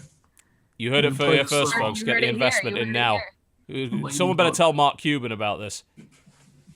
He's already on the ground floor. He's there. This isn't anything like any God. of those things. All right. Cool. October 7th. October 7th, WRC 6 FIA, whatever the fuck that is. World Rally Racing. Championship thing. Yeah, racing game. Cool. Game after that is Aegis. Or Aegis. Get it Aegis? right. Aegis. Aegis. It's an Aegis. The bombs have The fallen. bombs have fallen. Of The course they world have. has long since been covered in frost by a nuclear winter. It's an Build a open machine that will world return the Earth to normal somehow. I think is the whole point of it. Hmm. And you have a mech to do it. You have to scavenge, assault bases to find parts, stuff like that. Yeah, looks alright. The next game's called Infinite Mini Golf. I'm going to assume that's exactly what it says on the tin. Explore thousands of holes. Just leave it at that. Let's not say anything else. Right, about we it. don't, nothing else is needed. Explore thousands of holes. It you actually guys. looks kind of cool. It looks like does. Super Monkey Ball. Actually, You can customize your character, have multiplayer competitions, create your own courses. This why is actually she looks staring weird. at me like that? That's weird. Feels like you can control the ball after you hit it. Yeah, that's not realistic at all. Terrible. It doesn't look bad, though. I'll be honest. It doesn't look that bad. That might actually be a bit of fun. Yeah, man, that could be fun. That could be a Next. fun thing. The next game's called Be Glitched. The aesthetic is totally like correct for me, but I can't tell what it is. So yeah, this is a game where it has the bejeweled aspect to it, but you find a laptop and that's what you're using while you play, and it's a laptop where like shit. It's one of those meta games where there's more happening than just the game itself. Right. Right. Like You're like communicating with the laptop or with somebody else who like has this had. is up my alley too. I ain't even gonna lie. Like This is your kind of shit. game. Yeah. Yeah. Doesn't look bad at all, actually. Mm-mm. No, it looks cool. I don't know why there's fucking bears in the background in some of these scenes, but hey, there's like little cute bears. It looks adorable. That looks alright. Um, Sure. Yeah.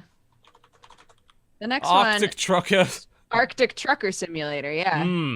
Which I mean, that's what I it- bet is also adorable. It's I was officially gonna take a endorsed crack by at it. Alex Daborsky. The fuck is Alex Daborsky? Okay, good. I'm glad. It I'm has his signature on the No, Alex logo. Daborsky. I need to look this guy. Who is Alex Daborsky? Living under a rock or something? I'm Alex just, Daborsky. I'm not obviously well connected to today's society. Oh, it's the Ice That's Road a picture Truckers of him. guy. There's a picture Ice right Road there. Truckers. Oh, okay. Yeah, It's the most dangerous truck route in the world. it is. Think about that. What? This next game looks awesome. Okay. This It's next called game has the best like logo in the world. It's called Deceit. It's an early access game, but it looks like it's a 5-person game Okay. where 3 of the people have a virus. Oh. So that's- 3 of the people are trying to spread the virus, and the other 2 are trying to either kill the people with the virus or escape somehow. Is I think what this is. Okay. I can dig that.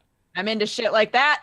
I don't think you you don't know. I don't think you know who has the virus, and I think you're supposed to work together. All right, See, so that's what I'm wondering too. Oh, yeah, because this sounds like a kind of betrayal thing with maybe like a bit of trouble in terrorist town, things like that. So you got 5 people. 3 of the group have the virus. Who will escape? While traversing the building, the power will go out, creating darkness, allowing the infected players to transform into their terraform and strike. So they can't do anything, I guess, until it goes dark. Find allies, complete objectives around the map. The environment has been specifically set up to cause conflict among the group, creating doubt about the true intentions of the player. The infected will be trying to cover up their group sabotage attempts, while the rest will be keeping an eye out for suspicious behavior. This sounds right up my alley. We've got to play this. This sounds Holy shit, this will perfect. rip us apart. We've gotta play this. This sounds great. Oh, this sounds God. wonderful. Yeah, I'm all in on something like this. Yeah. Absolutely. I wonder what their timetable is for it coming out of early access. I don't know. I mean, obviously, it's unfortunate that it is coming in early access, but I want to try it though. That sounds like it could be really entertaining with the right group of people. This next game is Ride 2. It's a motorcycle racing game. The game after that is Mafia 3. Yep, that's our big AAA release for the week. So that does not have review code available, with the exception of the people. They're going to send they're sending copies, but we'll only be able to play them when New Zealand can, basically. So, because New Zealand will be the first country to unlock it, because obviously it's way ahead in time. Okay. We can play it when they can, so I think there will be streams of it prior to release. But you're not going to see a review of it because nobody got pre-release review copies. So it's a bit of a weird situation with that game.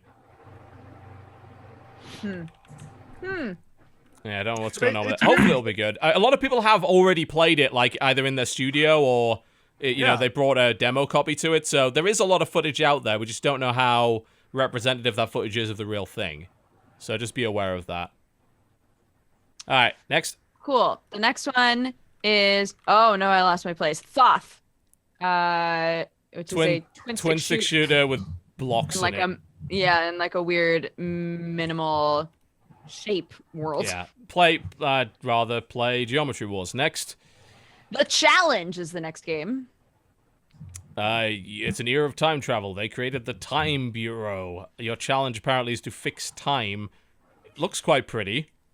As to what it actually is, I don't know, because it doesn't describe it at all. It's like, you have to follow time tourists and prevent interference with history. So it's a very Sound of Thunder thing. Preventing people from smuggling artifacts from the past. How you do any of those things, I really don't know. Because it doesn't show you that at all. But it's a neat idea. Okay, so, the next one is Five Nights at Freddy's. Another Five Nights at Freddy's game? Yeah. Wouldn't be another month without that, would it? Can I just say, this is my most encouraging thing about this game. Not a huge fan of Five Nights at Freddy's, but, and I quote, possible delay of game. Hey guys, I wanted to post an announcement about this game. It might be okay. There's certain plot elements that are very dark to the point where I sometimes feel sick. What? I am interested now. There would be no easy fix to this. Either release it on Friday as it is, or I delay it by several... So, he made a plot that he himself wasn't able to tolerate. Holy shit, I kind of want to play this now. I don't, since it's got the fact that sister location is in the title. No, thank you. If it's like a super... like stomach churny story that has to do with like a sister, no thanks. Okay. Holy shit. It's so weird because sorry, what was that? They took one of these down off of Steam. Yeah, it was the one where it was a Five Nights at Freddy's like battle RPG for some reason. And he released it and then got rid of it because like, actually this was shit. I'm sorry. Oh, fuck. That got taken down? Yeah, it did. He took it down himself. The developer took it down himself because like, so this is funny. awful. Why did I release this? I had no idea. It's weird. It's a horror series for kids. That's the weird thing about Five Nights at Freddy's. Absolutely. Which now I'm like, oh my god, I want to know what he made. Apparently it's too dark for kids. Wow. I am intrigued. Okay. Yeah, I'm in. You got me. All right, next. Another dark game, Alone and Alone VR. I No. double checked to make sure that Alone was not already released. Yeah. It's Alone and Alone VR. First person walking simulator, horror by Yeah. looks of it. Yeah. And then October 8th, we have Hyper Gods. Chase, capture, and destroy God in 2-player, ultra-fast head-to-head Holy dash shit. across an infinite universe. Yeah. Apparently you Alright. destroy God in a spaceship. So it's basically Star Trek V, the video game. What does God need with a spaceship? Indeed. I don't know what this whole destroy God thing is. They just seem to be shooting at each other a lot. Are they trying to find him? I guess. I'm looking for him. But they're shooting things in the process. I don't even know. This is just a giant light show. This is seizure-inducing. God. All right, next. The Higurashi When They Cry bundle. I guess that whole story is done. The visual novels. It's a it's a series of visual All right. novels that had a really good Fair enough. response to them. The next one is Crazy Fun Foot Rock. Yeah, call your game crazy fun, then we'll believe you. It's some... Okay. This is like a combination of miniature golf and American football. Yep. What? There's... It's a cow. I don't see... There is. There's several... There's... Yeah, so you're running with a football through like a mini golf level of sorts, trying not to die.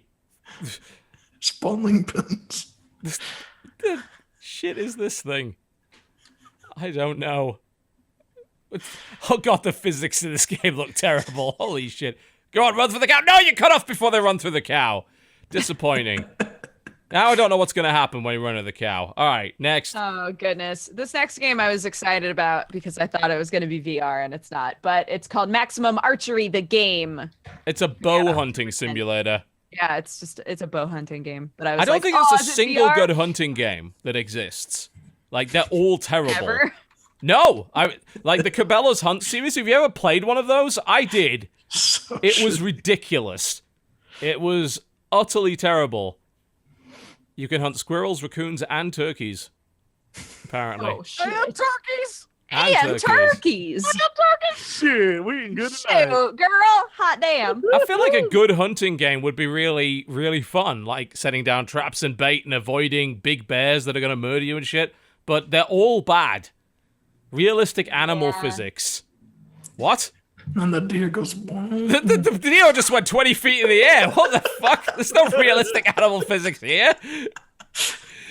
Oh my god. Oh, Jesus. The next Please game make a is good called- hunting game. Just one.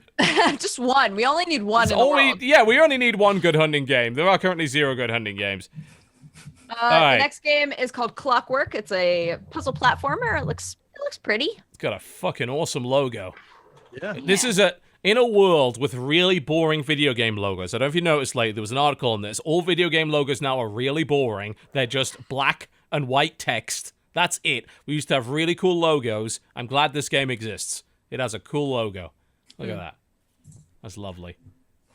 Not The sure next about the game is called Super Mixtape. It's a Okay. retro physics-based rhythm puzzle platformer. Where you play as a mixtape Yeah, where you are literally a mixtape. that Oh, bounces to what music. the fuck? Why? Why not? That's the 'Cause question. why the Have fuck we not? exhausted Why all not? possible characters? Just clone something from Overwatch. Everyone else is. Why you play a fucking tape? This really is kind It of makes like no sense. it's like Soundwave, how he had little cassettes that would turn into birds and shit. Yeah, but this is just a tape. He doesn't turn into anything. So we're gonna end on a high note here. I hope so. With Stramium Immortally. This is Jesse, I need you to look at this game. Oh my... Stramium Immortally. The fuck? What Yeah. the fuck? The fuck? Yeah. Alright, that's a color riot, certainly. It's got some very odd looking monsters in it, let me put it that way. It's a shoot 'em up roguelike dungeon crawler. The monsters are fucked up in this game. Yeah, they're like really horrifying. They really are. That's terrifying. Good lord, wow. Doesn't look too bad, but holy shit, that's nightmare-inducing stuff. Yeah. I like how it's butts hard. Apparently Butts so. hard, procedurally generated cubicus battling beasties. You've sold me with your alliteration alone. Sure. All right, that's us done for the show, folks. Those are the releases coming out in the next few days. Couple of things worth looking at there, at least. Not too shabby. Do look at Atlas Reactor today. That is out. And Viking Squad, of course, which is also out today. Oh. Those look like the things to have a look at. Yeah.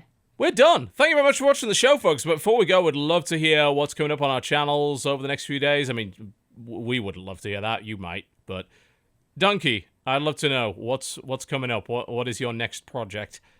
I don't know. Cool. Perfect. Nailed it. Watch it anyway. I'm sure it'll be great. Jesse, what's going on with your channel this week? What's going on? I mean, more of the use, trying to get stuff done so I can move on to other stuff. So if you're like, shit, you're backlogged because you've been to so many conventions. Yep, that you're damn right. So I'm trying to make videos happen right now. So more of the same garbage. More of the same garbage. Great. Dodger, what's going on with your channel this week? Is it even worth watching? More of the same garbage. If you'd like to watch Krender and I play Backstage Pass, there's that. We've got a new stream highlight video going up, and I don't know. Come hang out. Watch my YouTube. Hang out for a stream. We're going to be doing a 200,000 follower stream in this next week, so I'm excited about that. Follow me at DexBonus. I don't know. Cool. I don't know. Just be you. Just do what feels right. Yeah. That's pretty much just done, folks. Thank you very much for watching. Big thanks to Dunkey for being our guest today. Thank you very much for coming on the show. We absolutely appreciate that. Thank you, guys. It was fun. Yeah. Thank you. And we are about done. We'll be back next week. Don't know who the guest is yet. Whoever I can fool into being on this stupid show. And one other thing I want to want to let people know about is we're going to be doing a charity stream. I think most of us are going to be involved in that. That's going to be next Thursday. Don't have a time for that yet, but it's going to be a board game stream. We're going to be streaming on behalf of Able Gamers, which is a charity that tries to raise awareness for mobility issues, the issues that, of course, people have, playing video games if they have issues with their hands or eyesight or anything like that, trying to make sure that games have more options for them, and also creating peripherals and providing them with things that help them take part in the wonderful hobby of video games. We're going to be doing that on Thursday. There's going to be a bunch of different guests. We're going to be playing some board games and Tabletop Simulator, which is going to be a lot of fun. The only game we've announced for it so far is we're going to play a game of Battlestar Galactica. So expect Crandall to go out the airlock. He always does. Should be a lot of fun. And that pretty much wraps it up. So thank you very much for watching the show, folks. Big thanks to our sponsor today, Crunchyroll.com/TotalBiscuit. Head over there for unlimited anime. Unlimited anime. You need it. You need all of it. You have nothing better to do with your life. Head on over there. Go get yourself a subscription. We're about done. Thank you to our new Twitch Prime subscribers today. Please do stick around. Yay. And we will see you next time. Goodbye. Bye.